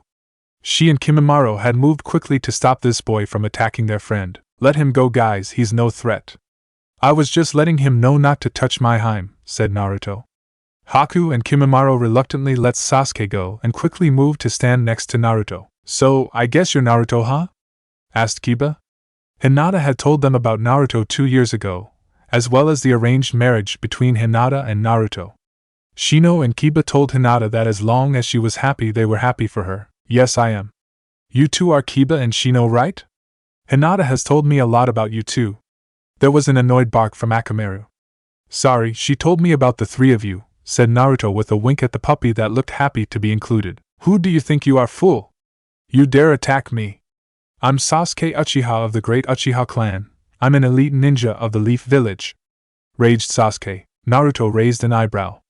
Elite? I thought you were just a newly graduated genin. If you're not, then this village is more pathetic than I thought, said Naruto. It was then that Sasuke noticed the headbands that Naruto and the others were wearing. Where the hell are you from? I have never seen that headband before. Don't worry about it, you'll find out soon enough, answered Naruto. Come on, Hinata-heim, let me take you home. I look forward to seeing your parents and Hanabi-chan. Sasuke wasn't about to be ignored and made to yell at them, but before he could say anything, all of them disappeared via the body flicker technique. All Sasuke could do was fume inwardly, and vowed to put the blonde in his place next time he saw him. The group appeared several streets from their previous location. Shino and Kiba were surprised when Haku and Kimimaro had grabbed their shoulders, and the next moment they were transported away. Man, I wish I knew how to do that, whined Kiba. I'm sure once we are introduced to our teams we will be able to learn many new things, said Shino. I hope we get to be on the same team, said Kiba as the group made their way to the Hyuga compound. Me too, said Hinata. I would like that as well, said Shino. Well, the three of you would make a great tracking team, said Haku. Shino nodded in agreement, while Kiba stared slack-jawed at the beautiful girl. They continued to make small talk while Hinata and Naruto conspired with each other until they made it to the Hyuga compound. Shino and Kiba bid everyone farewell and left to meet their families. Hinata led Naruto and his friends to meet her parents. Mother, father, look, it's Naruto-kun, said Hinata happily. Both of her parents smiled. I see you made it early, Naruto-kun, said Hana as she welcomed him with a loving hug. I did. Sensei is meeting with the Hokage to get the keys to my parents' home. I didn't want to see any of the village leaders until tomorrow, so we went to look for Hinata-heim. Well then, all of you will join us for Hinata's party to celebrate her graduation, said Hayashi. Naruto agreed. He knew today would be the last day he would be free from dealing with this village for a while. He didn't like being here, but once he saw Hinata, Naruto knew that whatever he would have to deal with, it would be worth it to be by her side. Chapter 14. While Naruto and his team enjoyed their time at the Hyuga compound, the Hokage received word that the ninja from Whirlpool arrived at the village. The third Hokage immediately called for the council to assemble in order to welcome Naruto back to the village. It was imperative that the first impression Naruto got upon his return was a positive one. As you all must have heard, Naruto and his entourage have arrived in the village. They are waiting outside the door. I will only say this once. We get one chance to make a good first impression, so let's not do anything that will jeopardize Naruto's desire to be a part of our village. Have we decided on whose team we will be placing the boy? Asked a civilian council member. I have chosen to place him under Kakashi Hatake. Kakashi was a student of Naruto's father, and is the best person to tell Naruto of the love his parents had for our village. As for his teammates, it will be Hinata Hyuga and Sasuke Uchiha. When the Hokage said this, it sent a wave of murmurs through the room. The heirs of the Hyuga, Uchiha, and Namikaze on the same team? They could be the next Sannin! Exclaimed a council member. Many in the room seemed to agree with the sentiment. While the Hyuga heir I'm sure was chosen for obvious reasons, what might have led you to pick the Uchiha heir as the third teammate, Sarutobi? It was Danzo who had spoken. Sasuke Uchiha is the rookie of the year, and Kakashi is the only leaf ninja that can properly train him in the use of the Sharingan. He will make the perfect third member of the team. Danzo shook his head as an adult would when listening to a child's wild imaginings. Are you truly naive, Sarutobi? Or are you just that behind in your intelligence? There was an uproar at Danzo's clear disrespect of the Hokage. The third raised his hand to silence the room. And what exactly do you mean by that, Danzo? Sarutobi knew that though dealing with Danzo was awkward and often painful, he always had a reason for his actions. What I mean is that even I know placing the three of them together will end in blood being spilled within the first team meeting. This statement caused great confusion throughout the room. Care to elaborate, Danzo? And stop with the riddles. What do you know? Asked the Hokage. I know that for the last 2 months at least, the Uchiha heir has been pursuing a personal relationship with Hinata Hyuga. Everyone in the room turned to Hayashi. Hayashi, for his part, showed nothing outwardly. In his mind, however, he wondered how Danzo knew what he did. Danzo is correct. I have spoken with the Uchiha heir and informed him that my daughter is not available. He didn't take it well. Hayashi remembered perfectly that Sasuke had stormed out in a childish fit of anger. I also know that earlier today there was a confrontation between the Namikaze and Uchiha heirs. It ended with Sasuke Uchiha being attacked by the Namikaze for trying to take liberties with Hinata Hyuga. The room was filled with shouts and arguments once again. Silence! We will deal with that problem, I assure you, Hayashi. Hayashi looked at the third as if saying, you bet we will. Now let us welcome our guest. we have much to discuss. The Hokage signaled for a ninja to open the door and let the Whirlpool entourage in. To his surprise, and that of the council, with the exception of Hayashi, who was having a difficult time not smirking, that the only person to walk in was a beautiful woman in a tiny pink kimono. The woman didn't need to introduce herself. Every ninja in the room knew who she was, if only by reputation. Her description and aura was enough proof for the ninja leaders to know who this was. This was the famed leader of Whirlpool's spy network, the world's most renowned weapons mistress, Shigeru Kosaka, the Phantom of Whirlpool. "Who are you? And where is Naruto Namikaze?" asked Sayuki Haruno. Shigeru ignored the pink-haired woman. She simply addressed the Hokage. "I am here to collect the keys to the Namikaze clan compound as per the agreement with the Uzumaki daimyo. We were under the impression that young Naruto would be coming with you," answered the third Hokage. Naruto was eager to meet with his betrothed. "He will meet with you tomorrow before the introduction ceremony." The council didn't look pleased by the news. "I suppose that is understandable. We were hoping to introduce him to his new sensei and inform him of his new teammates. We believe he will be pleased with our decision." Shigeru's demeanor hardened. "Naruto has no need for a new team or a new sensei," she said in a firm tone. "Perhaps it is different in Whirlpool, but if Naruto is to go on missions for the Leaf, he will need a team and sensei." The Hokage told Shigeru. "Naruto is a part of a three-man team, and I am his sensei," answered Shigeru as she pulled a scroll from her kimono. She handed it to a ninja who took it to the Hokage. "This scroll says that his teammates are Haku of the Yuki clan and Kimimaro of the Kagaya clan. They are not only his teammates, but will also be acting as Naruto's bodyguards." "That is correct," answered Shigeru. "My team and I will actively go on missions for your village as agreed. But as a Whirlpool ninja, Naruto will be under my command while on those missions." The council and the Hokage didn't look happy that their plan was foiled before it began, but agreed in the end. Shigeru received the keys to the Namikaze compound and agreed to bring her team to meet with the council and the Hokage before the introduction ceremony the following day. The following morning, a silent assailant crept through the halls of the Namikaze compound. His target was none other than Naruto Uzumaki. The assailant had made it into the room of his intended target without the bodyguards and was now standing over Naruto ready to strike. He took a moment to savor his victory, a glint of satisfaction in his dark-colored eyes. Then the attack hit its unsuspecting prey. "Ah!" A frantic scream was heard coming from Naruto's room.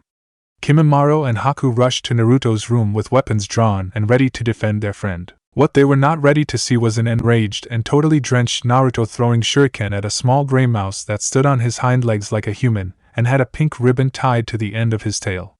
The mouse evaded Naruto's attacks with the skill of a ninja and was obviously laughing at Naruto. Both Kimimaro and Haku relaxed when they saw there was no danger. "Takamaru." Naruto stopped attacking and turned to see that Shigeru had entered the room. Takamaru wasted no time in making his way to her. He quickly climbed to stand on her left shoulder. "What the hell, sensei? Why did Takamaru hit me with a water balloon?" screamed a still pissed off Naruto. "I gave him the task of waking you up. Perhaps I should have told him to be less enthusiastic about it." Naruto grumbled but said nothing. He would get the little hair ball later. Uzumaki don't just get mad, they get even. "Get ready. We will have breakfast before meeting with the council." "Will Hinata and her family be there?" asked Naruto. "Yes, her family will be there so that she can be introduced as your betrothed. Then I guess I can deal with the council for a short while." As Naruto and his party got ready for their meeting with the council, Hinata was at the academy receiving the news of who would be her new teammates. "Now Team 7 will be Sasuke Uchiha, Sakura Haruno, and our new transfer student Sai. You will be under Kakashi Hatake." Sasuke was furious. He had done his research. It was always tradition to place the top male and the top female students with the dead last of the class. That meant that he should have been placed with Hinata. He grit his teeth. Someone had to have changed the teams this time. Team 8 will be Kiba Inuzuka, Hinata Hyuga, and Shino Aburame. You will be under Kurinai Yuhi. Hinata and her friends were ecstatic that they were going to be on a team together. They all had been worried that they would be split up. All the worrying had been for nothing. The Hokage had to change his plans and decided to not place Hinata and Sasuke in the same team. And finally, since Team 9 is still active, Team 10 will be Shikamaru Nara, Ino Yamanaka, and Choji Akimichi. You will be under Azuma Saratobi. After congratulating all of the new genin, Iruka had one final announcement. "I want to let all of you know that there will be a very important ceremony from the top of the Hokage Tower later today. The Hokage has made it mandatory for the entire village because we will be celebrating the return of the son of the fourth Hokage, Naruto Namikaze. That announcement caused excitement throughout the room. Hinata frowned. She knew that Naruto hated it when they called him by his father's name. He had told her that he was proud of his heritage, but that was an Uzumaki first and foremost. Iruka-sensei, why are we only hearing of him now? Where has Naruto Namikaze been? The son of the fourth Hokage should have been here in the village, right? Asked Ino. There was a murmur of agreement from the rest of the genin. Iruka hesitantly answered her question. When he was young, he was sent to live with his mother's family. Before she married the fourth Hokage, Kushina Namikaze was Kushina Uzumaki, princess of Whirlpool country. She died during childbirth, and the fourth Hokage died fighting the nine-tailed fox that same day. The Uzumaki took custody of young Naruto when he was 5, and he has lived in Whirlpool country since then. He has chosen to return to be a ninja of the village as his parents were before him. The Hokage will make the announcement during the ceremony. That is all the information I have. Now I suggest you all go and get ready. As all of the genin were making their way out, Hinata couldn't help but overhear some of the things the others were saying. Did you hear that? A real prince? Squealed one of the girls. Yeah, and if he looks anything like the fourth, you know he's probably gorgeous, said Ino. Hey, what about Sasuke, traitors? Yelled Sakura. Ino shrugged. The only person he has ever shown interest in is Hinata.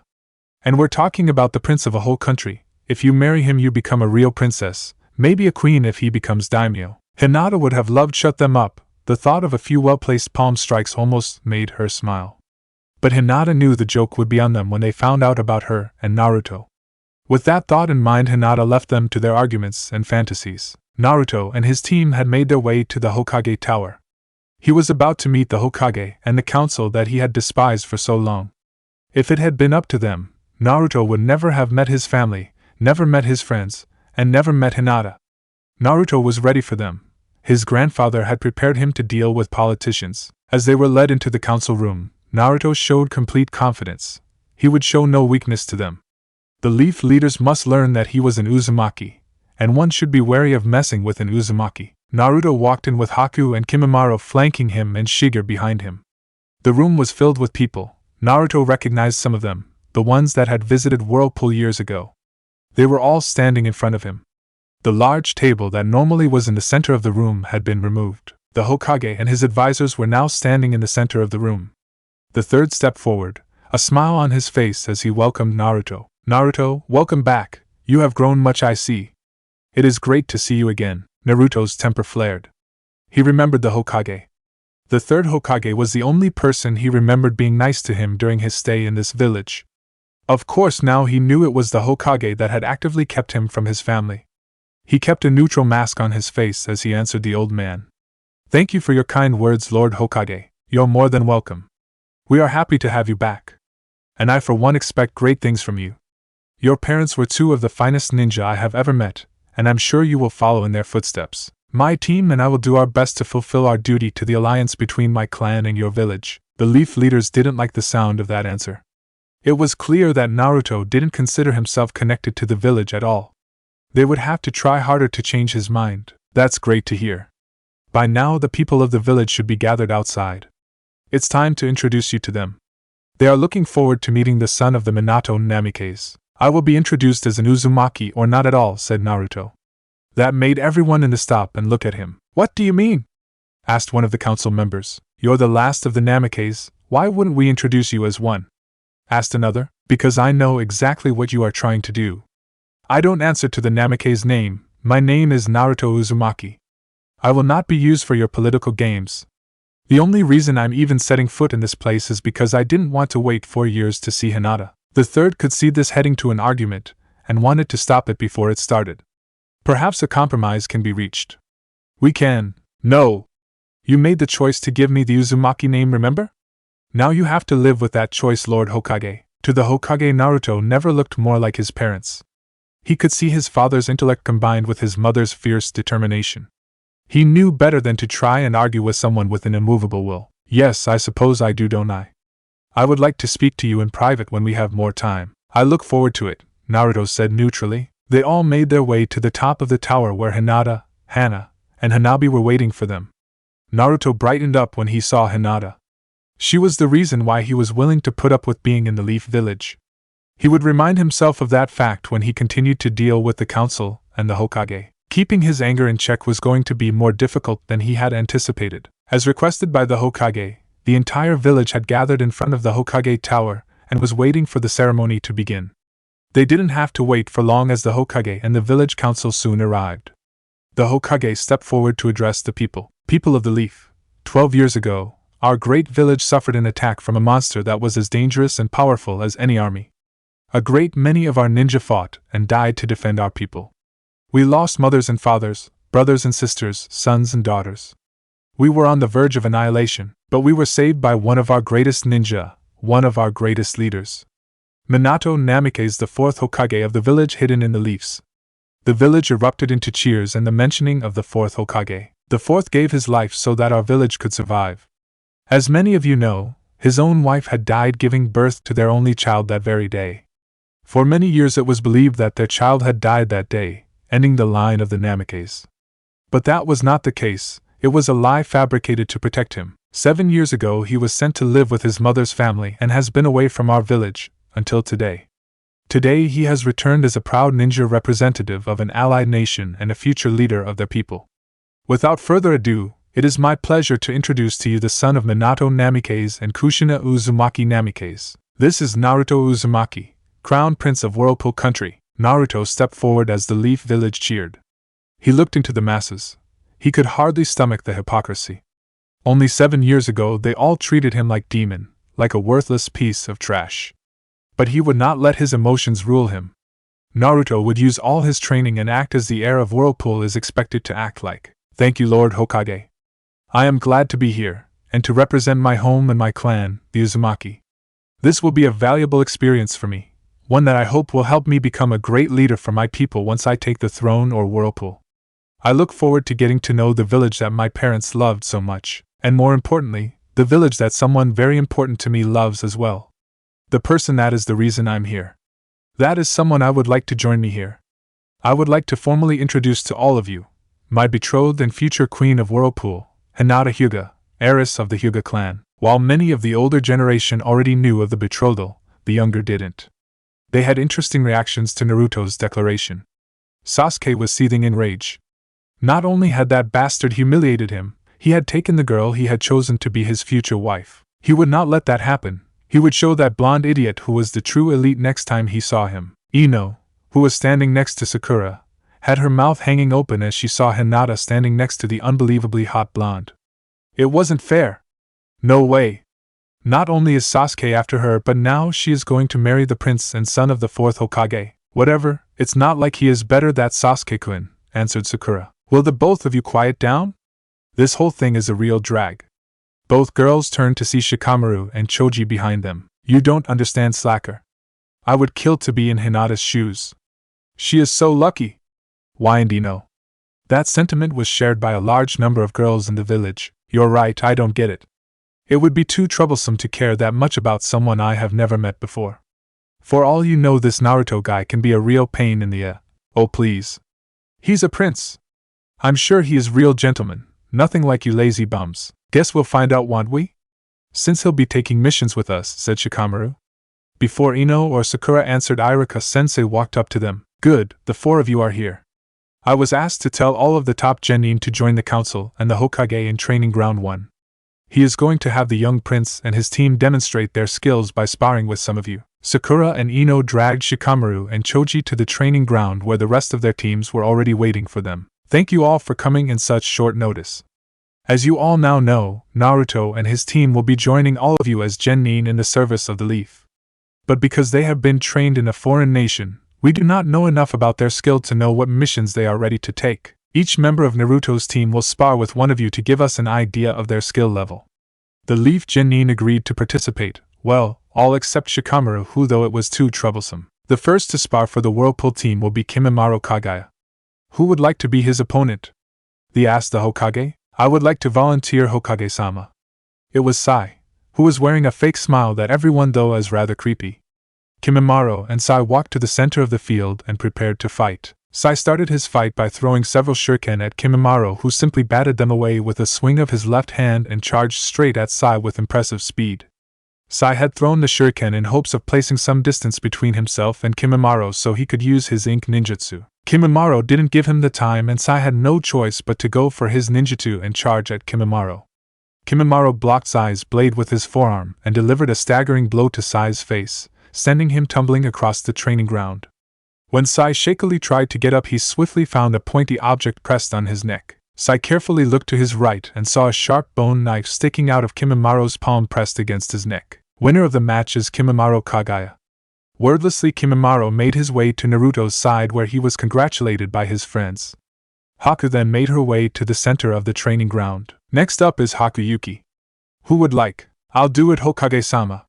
Ino was not going to let this chance get past her. She wanted to impress the prince. As Ino made her to the center of the training ground, she carefully analyzed her opponent. Ino begrudgingly had to admit it, the girl was beautiful. She couldn't tell how good a figure she had because of the loose-fitting kimono Haku was wearing. Ino noticed that Haku was carrying a sword strapped to her left hip.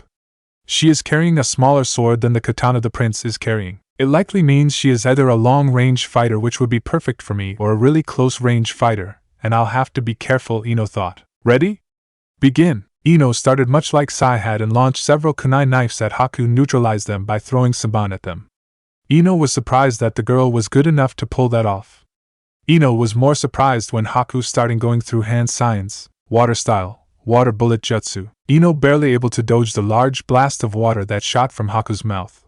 When the attack ended, Ino was breathing heavily as she was horribly out of shape. Ino didn't get much time to rest as several Haku clones rose from the puddles of water that surrounded her. Water clones? You can't be serious.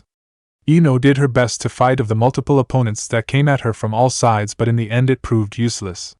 The clones quickly overwhelmed Ino and had her pinned to the ground with kunai and Saban pressed against her neck. Winner of the match is Hakuyuki. Haku smiled happily as she dispelled the clones and made her way to her team. Unfortunately for Ino, when the clones dispelled, they totally drenched her in water. Ino was furious. She had never been so humiliated in her life. And it wasn't just in front of Sasuke and the prince, but in front of her father and the Hokage too. Ino vowed to get the bitch back for this. Naruto calmly made his way to the center of the training ground. He could hardly contain his face from smirking. The look on the council's face as his teammates decimated their top genin was priceless. Naruto planned on continuing the trend. He wanted to make sure the Leaf knew they were real ninja and not to be underestimated because they came from a country that was dominated by samurai. And it looked like he was going to enjoy it too, since before the Hokage could even ask, the Uchiha had already stepped forward glaring at Naruto. Naruto smirked then. Oh boy, was Naruto going to enjoy this. Ready? Begin! Naruto didn't look bothered by the start of the match. In fact, he looked rather bored, which only pissed off Sasuke even more. You think you're special, don't you? Just because you're the prince of some backwater rock in the middle of nowhere? Don't make me laugh. I'm going to show you what a true elite is capable of. Are you going to talk me to death, or are you actually going to do something? Asked Naruto in a bored tone. Sasuke had enough and charged at Naruto. Using his family's taijutsu, Sasuke tried to land a hit on Naruto, who avoided the Uchiha's attacks with ease. Knowing how frustrated the Uchiha was becoming, Naruto decided to further irritate the Uchiha. So this is the famed interceptor fist of the Uchiha clan? Pathetic, he said as he continued to avoid Sasuke's attacks. Do you want me to let you know in on a secret? The reason why it's so easy for me to avoid your attacks is because I'm very familiar with its patterns. And I should be, since they were stolen from the Uzumaki taijutsu style. What the hell are you talking about? This is the style that my clan has always used. Not really, your clan has only been using the interceptor style for about 90 years or so. It's just a bastard version of the Uzumaki style that your ancestors tried to steal from mine. Unfortunately for them, the Uzumaki style can't be duplicated by a non-Uzumaki. Not even your precious Sharingan can copy it. Your clan had to settle for cheap imitations, which is all you're using against me right now. Lies. You don't know anything about my family.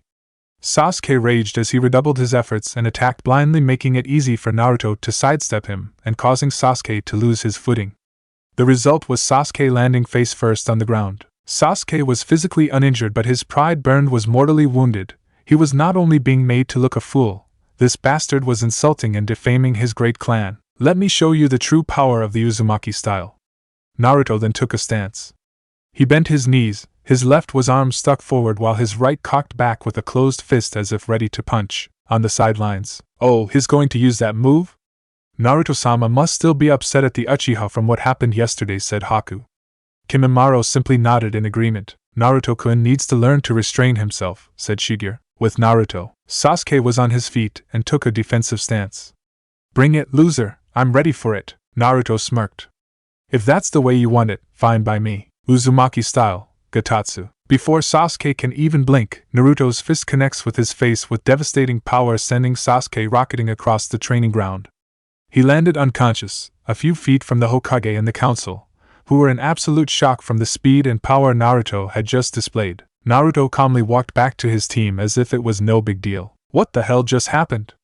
Asked one of the civilians who couldn't follow what had happened. He used an Uzumaki technique, one that usually is used with the sword to get an instant kill. I'm not too familiar with it, but I know the Uzumaki use a powerful thrust to cross short distances and bypass an opponent's defenses with their impressive speed. The key to the technique is in the stance they use, but I know that there is more to it that is only known to the Uzumaki. Regardless, it was a very impressive set of sparring matches, said the Hokage.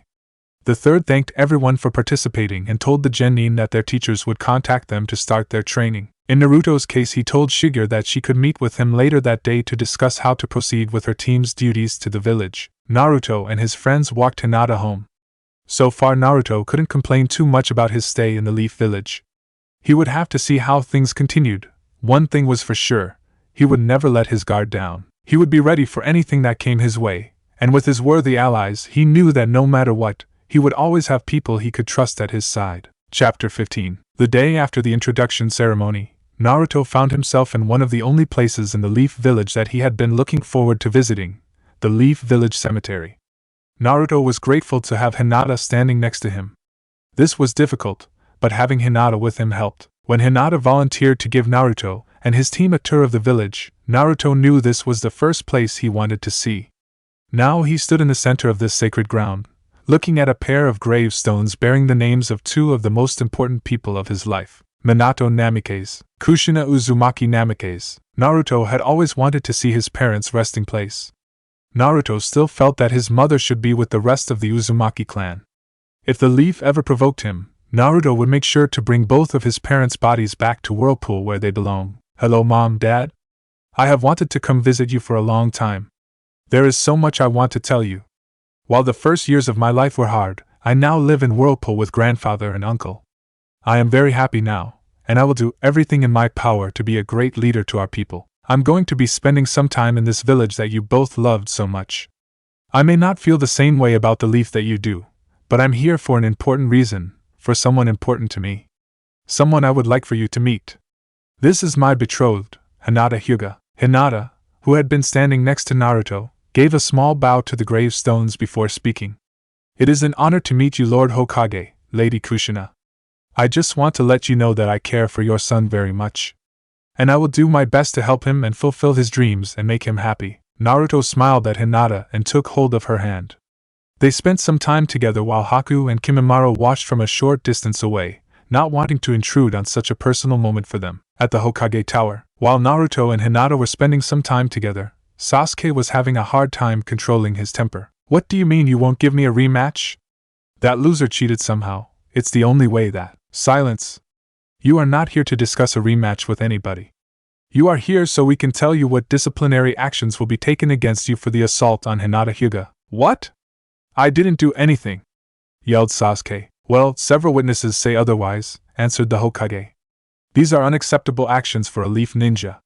You will be on probation for the next 6 months and a fine of 20,000 ryo will be paid by the Uchiha account to the Hyuga clan. If something like this happens again, the consequences for you will be far more serious. Do you understand? Yes, sir, answered Sasuke through gritted teeth. He didn't care about the money. This was just another humiliation to him by that Namikaze bastard. Sasuke would make him pay. He would show Naruto that the Uchiha were the greatest clan, and Hinata would be his wife whether she wanted to be or not. Once Naruto had paid his respects to his parents, Hinata thought it would be good for Naruto to get to see some of the village. Naruto had not spoken much, and his silence was making Hinata worry. She was thinking of where she should take Naruto to cheer him up, when suddenly Naruto stopped. Hinata turned to look at him and saw Naruto sniffing the air. Hinata could swear Naruto's eyes had a star-like shine for a split second. "Let's go this way," yelled Naruto as he grabbed Hinata's hand and dragged her down the shopping district with Haku and Kimimaro following right behind. Hinata didn't know what had possessed Naruto so suddenly, but she was glad that he wasn't brooding anymore. Naruto stopped running and Hinata saw they had halted in front of a little food shack. Naruto looked breathlessly excited as his eyes riveted themselves to the name sign above the entrance. "Ichiraku Ramen. Hey, let's get something to eat. Is it okay if we eat here, Hinata?" Hinata smiled. "Sure, let's get some lunch." As the four of them entered the small stand, Hinata recognized two of the occupants right away. Shikamaru and Nara sat lazily against the counter while Choji Akimchi was eating ramen at an incredible speed. "Hello, Shikamaru, Choji. How are you two doing today?" "Huh? Oh, hey Hinata," said Choji. Shikamaru was too lazy to speak to he just waved hello. Naruto took a seat next to Hinata and quickly ordered 4 bowls of ramen, while his companions ordered 1 bowl each. "Are you sure you should eat that much, Naruto-kun?" asked Hinata. "When it comes to ramen, no one can eat more than me," said Naruto. Choji's ears twitched when he heard that. No Akimichi could hear a statement like that and not do something about it.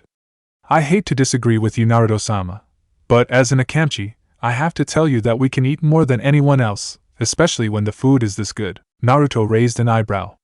"Is that so? That sounds like a challenge to me." Shikamaru sighed. "This is going to be real troublesome." Hinata smiled at Shikamaru. She knew Naruto was very competitive, especially when it came to his favorite food.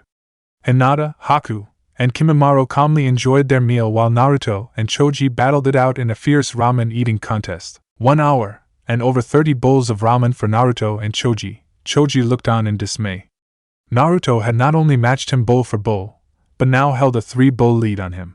What was worse, for the first time Choji could remember, there was delicious food in front of him that he didn't think he could eat. "I surrender," said Choji. Naruto finished his bowl before he answered. "Well, that was by far the most difficult eating challenge I ever had. I don't think I could have eaten another bowl. I can see why your clan claims to be the best. If you ever want a rematch, I would love to give you another shot," Naruto said. Choji cheered up a bit. He may have lost today, but there would be a chance for a rematch. "I think you just want an excuse to pig out on ramen again, Naruto-sama," said Haku. Naruto scratched the back of his head and laughed. He knew he was caught. That didn't mean he hadn't enjoyed the match. "It was great to meet a fellow ramen lover. So what are you guys up to today?" asked Shikamaru. "I'm showing them around the village since we all start missions tomorrow, and it will be more difficult to spend time together," answered Hinata. "That makes sense," said Choji. "We're going to enjoy our last day off by going cloud watching at usual spot and play some shogi," said Shikamaru. "Shogi?" asked Haku. "Yes, do you play?" "All of us were taught to play shogi and other strategy games," she answered. "Really? Do you want to play a game?" asked Shikamaru. "There's a park with some tables nearby. We could go there." Shikamaru was always up to playing shogi with new people. Haku turned to look at Naruto to see if it was okay. Naruto for his part was too full of ramen to go walking around, so this was a great idea to him. He gave Haku a nod of approval. After paying for their meals, everyone made their way to the park that Shikamaru had mentioned. Once there, Shikamaru procured a portable shogi board, but Naruto raised a hand to signal him to stop. "Please, allow me to provide the board," said Naruto. Naruto then pulled a scroll from his kimono and proceeded to unseal the most luxurious shogi set Shikamaru had ever seen. It was the type of set that only daimyos could afford. Shikamaru knew of the Uzumaki clan's immense wealth, but seeing proof of it with your own eyes was an entirely different matter. Putting that aside for the moment, Shikamaru concentrated on the game that was about to begin. 1 hour later, Shikamaru stared at the board with sweat on his brow. He had just finished one of the hardest games of shogi he had ever played. The only person that had given him a tougher time was his father. To have a young beautiful girl not much older than him give him such trouble was difficult for the lazy genius to believe. "It looks like you win the game, Shikamaru-san." "It was a good game," said Haku. "You were amazing. How did you get to be so good?" asked Shikamaru. "Ishida-sensei taught the 3 of us how to play. Though I'm not as good as Naruto-sama, I learned much from our sensei." Shikamaru was surprised to hear that someone else his age was so good at shogi, and even more astounded to hear that Naruto was even better than her. Shikamaru would love to play against Naruto if what Haku said was true. Naruto must have noticed the look on Shikamaru's face because he smiled at him indulgently. "I would love to play you sometime," But I think that it's about time we continue our tour since we start missions tomorrow, said Naruto. Sure, I look forward to the game, answered Shikamaru. After the group picked up and said their goodbyes, the group split and Hinata led Naruto and his team to another part of the village. A short time later Naruto found himself standing at the top of the Hokage monument overlooking the Leaf Village. Naruto may still have reservations about this village, but even he had to admit that standing on top of his father's head, with an arm round his precious Hinata, Naruto felt pretty happy. If only he didn't have to deal with the stupidity of the village leaders, and to a lesser extent, the villagers themselves, this situation wouldn't be so bad. At least the villagers hadn't tried anything stupid. Yet, Naruto hoped that his team at least received interesting missions. It was about the only thing he had been looking forward to about tomorrow. Back in Whirlpool just about everything was done for Naruto, and he was eagerly awaiting being able to finally put all his training to use. Unfortunately for Naruto and his team, they were in for an unpleasant surprise the next day. Naruto, Haku and Kimimaro were led by Shigeru to the Hokage Tower to receive their first mission. After waiting a few minutes they were led into the Hokage's office where the Hokage and some Chunin were handing out missions. Team Whirlpool reporting for duty, Lord Hokage, said Shigeru in her monotone tone of voice. Welcome. I look forward to seeing how well you all perform your duties. We are ready to receive our first mission, replied Shigeru. Excellent. I think I have the perfect one for you, said the Hokage. 2 hours later. You have got to be kidding me, exclaimed Naruto as he stared at the target his team had been tasked with capturing. Said target was purring happily in Haku's arms. I don't know what's worse. That our first ninja mission was to catch a cat, or that it took us 2 hours to get the blasted fur ball. That comment got Naruto an angry hiss from the mentioned fur ball. That wasn't a nice thing to say, Naruto-sama, chided Haku. Naruto sighed. Let's just get him to the tower so we can get a new mission. Team Whirlpool made their way to the Hokage Tower. Once there, the Hokage and his team were surprised to see them, especially with the cat Tora in their custody. My team has completed their objective, Hokage-sama, said Shigeru. I'm very impressed. It usually takes the average Genin team most of the day to locate and capture Tora. No matter, we have plenty of other missions for your team to choose from. Let's see, we have some grocery shopping for an elderly couple, trash cleanup at the river area, and it was at this point that Naruto felt he had to speak up. Excuse me, Lord Hokage, but these missions of yours seem to be little more than chores. I don't see how they can be considered ninja missions. The Hokage laughed lightly. Genin always complained about their missions. It looked like Naruto's team was no different. Naruto, there is a reason why we have these types of missions for newly graduated Genin. You see, a new team needs these missions so the team members can get familiar with each other and build teamwork, while safely within the village. Once their sensei believes they are ready, we start giving them more dangerous missions outside the safety of the village walls. Naruto nodded. That makes sense. However, my team and I don't require working on teamwork. We have been training together, along with our sensei, for several years now. We know and trust each other absolutely. Using us for these types of missions is a waste of our talents. I'm confident that we can handle a higher mission. The Hokage stroked his beard as he thought about it. He knew that Naruto's team was above an average Genin level. Perhaps it was better if he gave them a higher mission. It could be a good opportunity to gain some favor with Naruto. I will look into giving you a higher mission.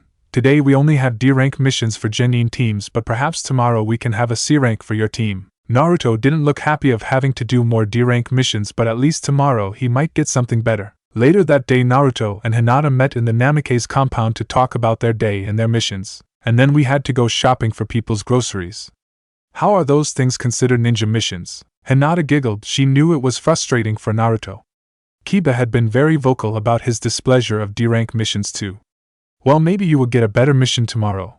My team will be doing D-ranks for weeks before we are ready for a C-rank mission. But you said that you worked great together with Kiba and Shino. Why would you have to wait so long? Asked Naruto. Yes, but we still need to learn teamwork and training to be able to use our abilities as a unit. Not just in battle but in other situations too. All that takes time. Also, Kurinai-sensei will be teaching us exercises that are not part of our clan training. I'm sure your team will be ready for higher missions faster than the other Leaf Genin. None of them looked very impressive, to be honest with you. But then, why do you want to keep it? Because I don't really trust you to keep it safe. If what I read is true, then it only took a Genin and a Chunin working together to steal it in the first place. And both of the thieves were below average in skill if I remember correctly. The Hokage frowned. I assure you that there was more to it than that. And the security measures would be much different this time. Naruto thought about it for a minute. Very well, I will return it to the village under 2 conditions. And what conditions would those be? Asked the Hokage warily. First is that I'm allowed to add some security seals to whatever security you place on the sword.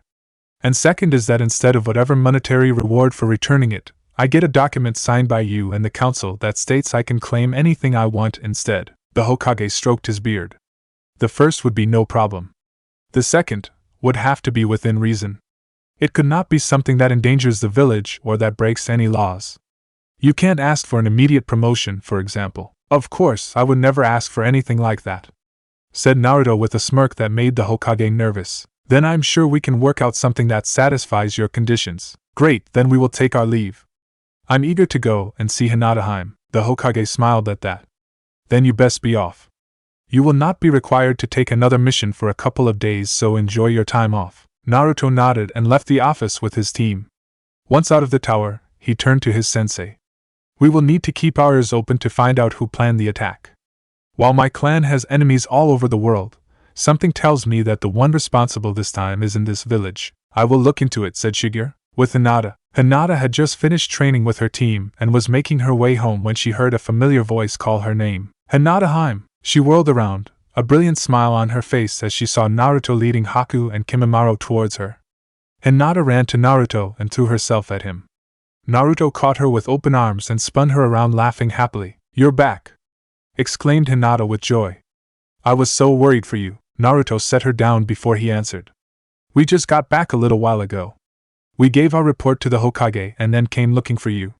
It's only been a few days, but I miss you. Hinata smiled warmly at him. How was your mission? It's a long story. Why don't we get you home and we'll tell you all about it. 2 hours later at the Hyuga clan.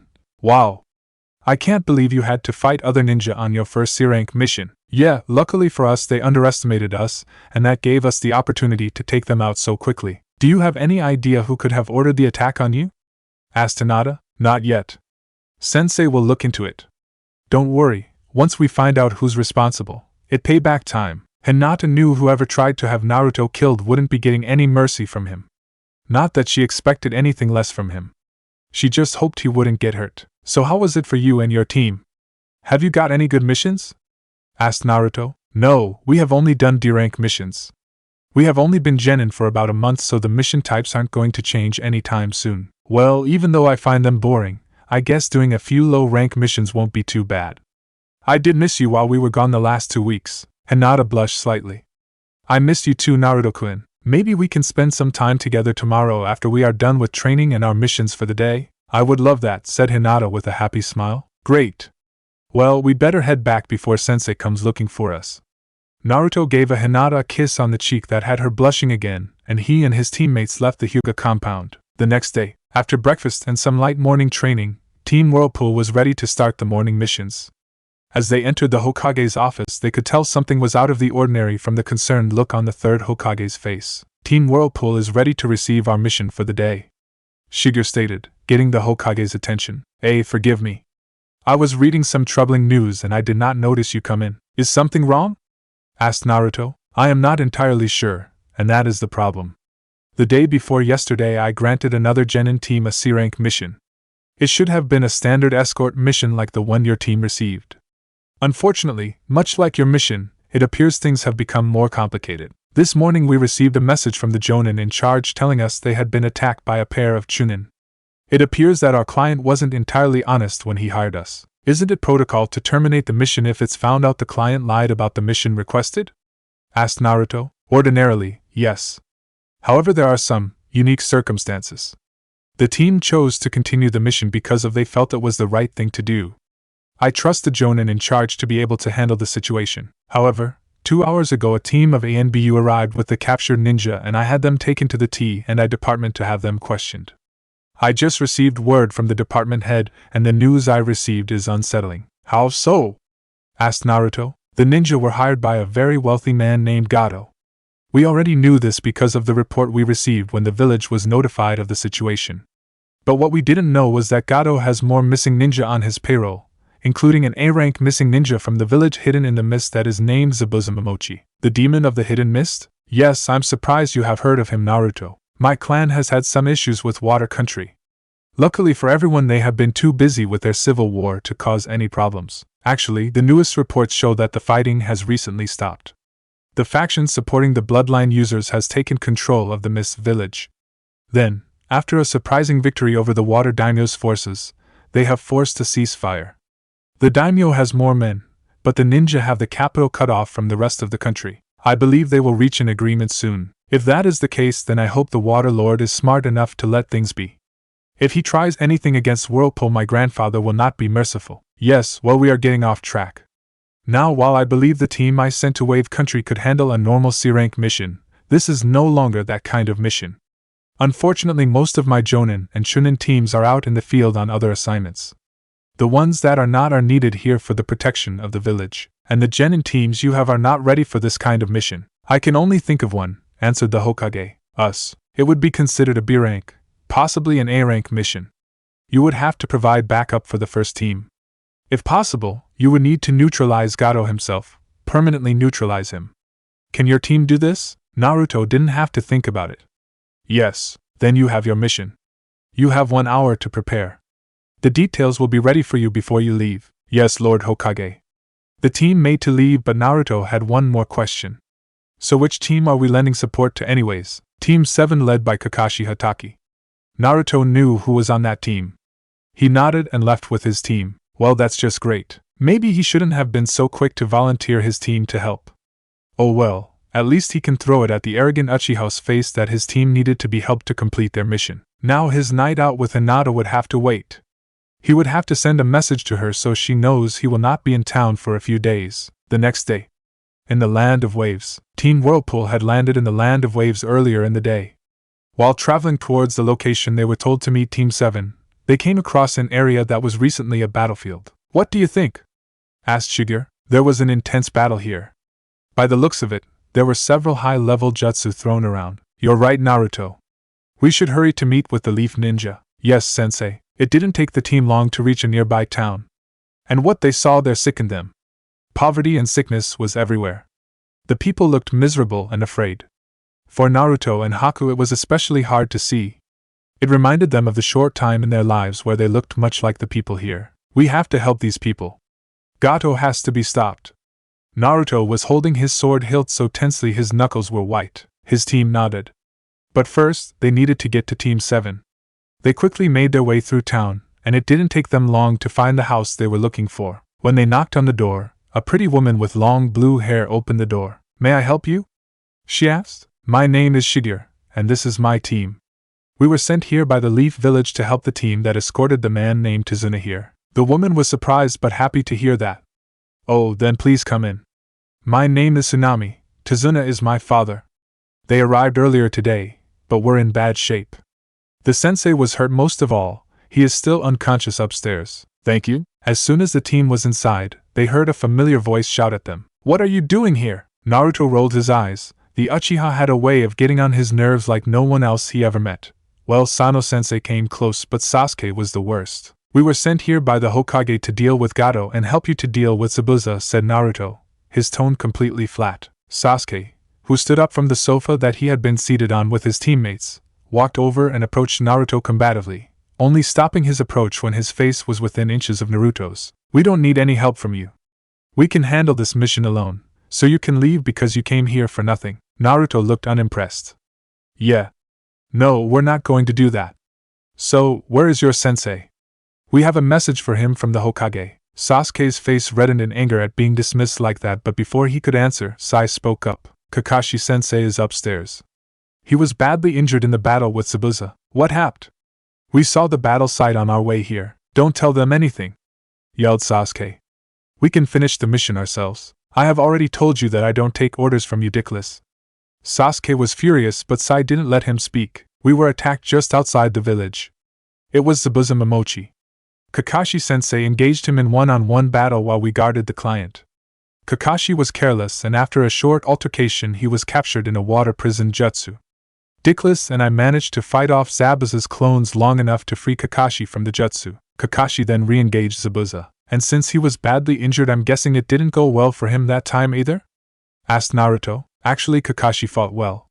He used his Sharingan to land near fatal injuries to Zabuza. But before Kakashi could deliver a fatal blow, another ninja attacked. Who?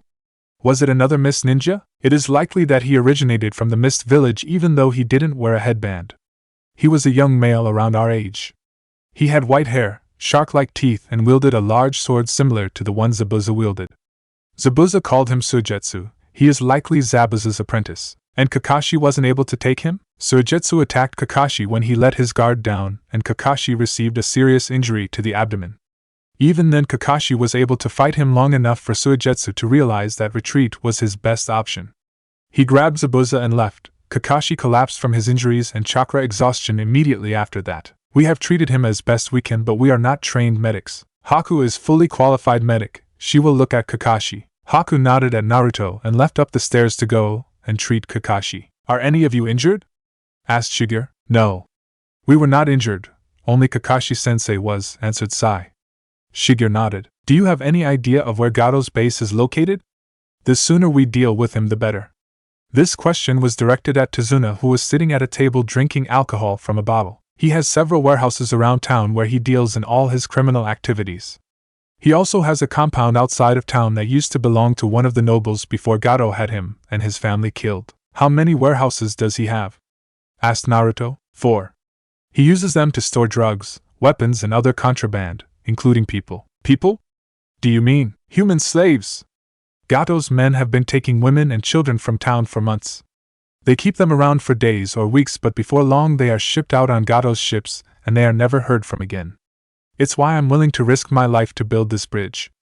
I don't want that to happen to my daughter or grandson. Naruto was trembling in rage. His face hardened and jaw clenched. He shot Shigeru a look, and she knew exactly what he wanted. We will hit the warehouses at sundown. I will gather intel on them and return with a plan. You stay here with Kakashi and his team until I return. Without waiting for an answer, she disappeared with a body flicker technique. We will put an end to Gato and his men. Now I need to go and see how Kakashi is doing. With that, Naruto and Kimimaro left upstairs to look for Haku. They found Haku and Kakashi in one of the rooms.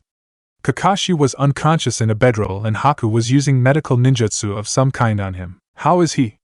Asked Naruto. The cut to his abdomen was a deep one. His students saved his life by stopping the bleeding. I have repaired much of the damage, so he will live. However, he will need bed rest for the near future. I have placed him in a medically induced coma to help him recover faster. He will remain unconscious for the next few days. When he wakes, he will be very weak for several days afterwards, but should make a full recovery within 2 weeks. That's good to hear. We came to tell you that we need to get ready for tonight. We found out some of the things Gato has been doing, and we are making a move against him tonight. We have his location. She asked. We do, but we will be attacking his interests first to weaken his hold on the village. Then we will attack him directly. For now, we should ready ourselves for when Shigeru-sensei returns with the intel on the warehouses we will be attacking tonight. The Whirlpool team wouldn't have to wait long. Shigeru would return only a couple of hours later, and they would be ready to land the first blow against Gato. Later that night, Naruto and his team made their way to the center of the village in the cover of night.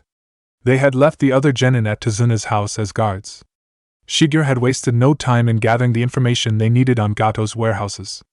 The team had agreed that they would hit all 4 warehouses simultaneously, each of them taking one out. The largest and best guarded was where he kept his drugs before he distributed them all over the elemental nations.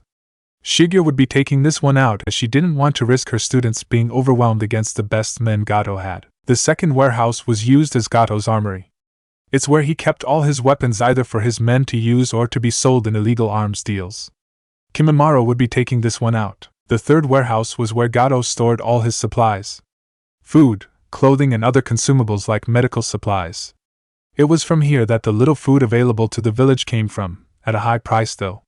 Haku would be the one taking this one out. The fourth warehouse was used for storage, the storage of slaves. This is where Gato kept the women and children that were taken from the village and the surrounding areas. Slavery was illegal in most of the elemental nations, but that was not the case in some parts of the southern continent. There Gato made a fortune shipping hundreds of people that he snatched from the places like Wave Country. Here though he didn't need to do it in secret, because he controlled everything. Naruto made sure that he would be the one to take this place out. Okay, everyone knows what to do, right? Asked Naruto. His team nodded. Then let's go, we start our attack in 30 minutes. Team Whirlpool disappeared in a blur as they separated in different directions. When the men guarding the door to the first warehouse saw a beautiful woman wearing a revealing kimono walking towards them, they couldn't help but grin. They were thinking that their boss must have sent a gift to them. They were so caught up in their daydreams that they didn't notice the woman had quickly come within arm's reach. Before either of them could say a thing, there was a flash of steel as the woman walked past them. The next moment, the two men's bodies dropped to the floor, their now severed heads rolling away, idiot grins still on their faces. Without an alarm being sounded, Shiger walked in the warehouse unnoticed. Moments later, the sounds of screams and weapons clashing was heard coming from the warehouse for several minutes. When the sound stopped, a single figure came out. The figure was carrying a long sword and was covered in blood. Once looking closer, one could tell the figure was a woman. The woman pulled something out of her kimono and tossed it over her shoulder and into the warehouse while she continued to walk. Several seconds later, there was a huge explosion and the warehouse was engulfed in flames. Shiger had finished her part. She was confident that her students could do their parts too. Besides, it wouldn't be a good idea to let them see her looking like she did now. Naruto was still skittish around her after all. Kimimaro didn't give the men guarding the second warehouse any chance to sound an alarm either. He killed them with his digital shrapnel jutsu before they even saw him. Kimimaro walked up to the door and slammed it open with a powerful kick. This got the attention of the 10 men that were inside. Kimimaro walked to the center of the room, letting himself be surrounded by the men that had drawn their weapons. Swords, spears, and clubs, among other things, were pointed at him. The men stared as Kimimaro drew a bone sword from his shoulder and took a fighting stance. Knowing that the kid in front of them was dangerous, they all attacked him together. Dance of the Willow. Kimimaro used his superior speed and agility to dodge and weave through his opponent's attacks while at the same time delivering fatal hits with his weapon. In less than 5 minutes after he walked in, Kimimaro had killed all the men in the warehouse. He quickly set the explosive tags given to him. A few minutes later, Kimimaro walked out just before the warehouse was destroyed in a large explosion. With his job done, Kimimaro made his way to the rendezvous point. Haku was a little upset. She was given the easiest target, and she knew it. Unlike the other warehouses, the third one had only 4 guards in it. It was probably because Gato controlled all the supplies coming into the country, and knew nobody would be crazy enough to try and attack the only place where food was coming into the village. This made it almost effortless for Haku to incapacitate the men guarding the warehouse with her saban. Unlike the others, she was instructed to preserve the warehouse since they would be giving all the supplies inside to the people of the village. Once the men were securely tied up, she made her way out of the warehouse and left to meet with her team. She was going to have a serious talk with them about trying to keep her out of danger. After all, it was her job to make sure they were safe. Naruto would have loved to simply walk to the front door and start making all these pieces of trash pay. But he couldn't place the innocent people inside in more danger than they were already. Instead, he snuck in through a window on the second floor and kept to the shadows. It looked like the intel he got from Shiger was accurate. The warehouse was one large room on the first floor where all the women and children were kept in cages. The second floor was a loft where there were 3 small storage rooms that Gato's men were using to entertain themselves with the captured women. Naruto could hardly control his rage. Flashes of the day he found Haku glared in his mind as he made his way to the door of one of the rooms on the second floor. Naruto didn't have to hear the noises coming from the door to know what was happening. The smell of sex was so thick it made him want to vomit. Careful not to make a sound, he opened the door and walked in. The room was tiny, with only a small bed in it. Naruto momentarily froze as he saw a large man thrusting eagerly at a naked girl that couldn't be any older 15. Without realizing he had moved, Naruto found himself standing behind the man. Naruto drew a kunai with his right hand while his left clamped over the man's mouth, paralyzing him with surprise. Before the thug could make a sound, Naruto drove his kunai into the back of the man's skull, killing him instantly. Naruto quickly turned to look at the girl who was looking him in shock. Naruto threw the dead man off of her and gave her as sign to stay quiet. The terrified girl nodded. Naruto cut the ropes tying her hands to the bed. In a soft voice, Naruto told the girl to stay there and not make a noise. He then did the same thing in the next 2 rooms. However, the woman in the last room screamed when he killed the man assaulting her. Naruto rushed out of the room expecting the scream to bring the rest of the men upstairs. But apparently a woman's scream was not important enough to investigate. Once Naruto made his way to the first floor, he started picking off men from the shadows, killing them silently. However, the last few men were all gathered at a table in the back drinking. Naruto was thinking of a plan on how to take them out all together when one of them suddenly got up and made his way to one of the cages. The cage he stopped in front held 4 younger-looking girls. Naruto's blood froze when he saw the man pull out a girl that looked younger than himself, maybe 11 or 12 years old. The girl had tears in her eyes and was trying desperately not to cry when the man started to unbuckle his pants. "Hey, I don't need to see what you do with her, you ugly bastard. Go use one of the rooms upstairs," yelled one of the men sitting at the table. "I can't, they're using all of them." "Just shut up, I'm only going to play with this one for a little while." However, before the man could finish taking off his belt, a whistling sound was heard just before a kunai embedded itself on the side of the man's head. The men at the table were still staring the dead man when Naruto appeared next to them, and cut 2 of them in half with a swipe of the erasure. The other 3 tried to draw their weapons, but an enraged Naruto didn't give them time.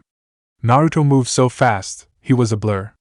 The men died without being able to put up a fight. With the men taken care of, Naruto made his way to the cages and started cutting off the locks and freeing the women. There were tears of joy once they realized that Naruto was there to grant them their freedom.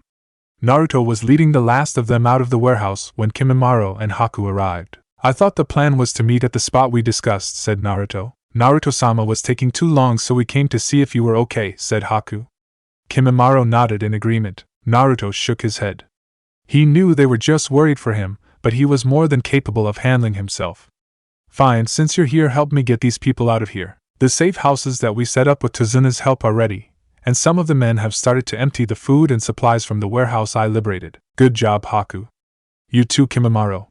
Now let's get these people out of here. Tomorrow we will see about dealing with that scumbag Gato himself." Naruto knew that they had dealt Gato a devastating blow tonight, but he was still a danger that had to be dealt with. Naruto wanted to deal with the piece of trash personally. He would make Gato pay for all the suffering the evil man had caused.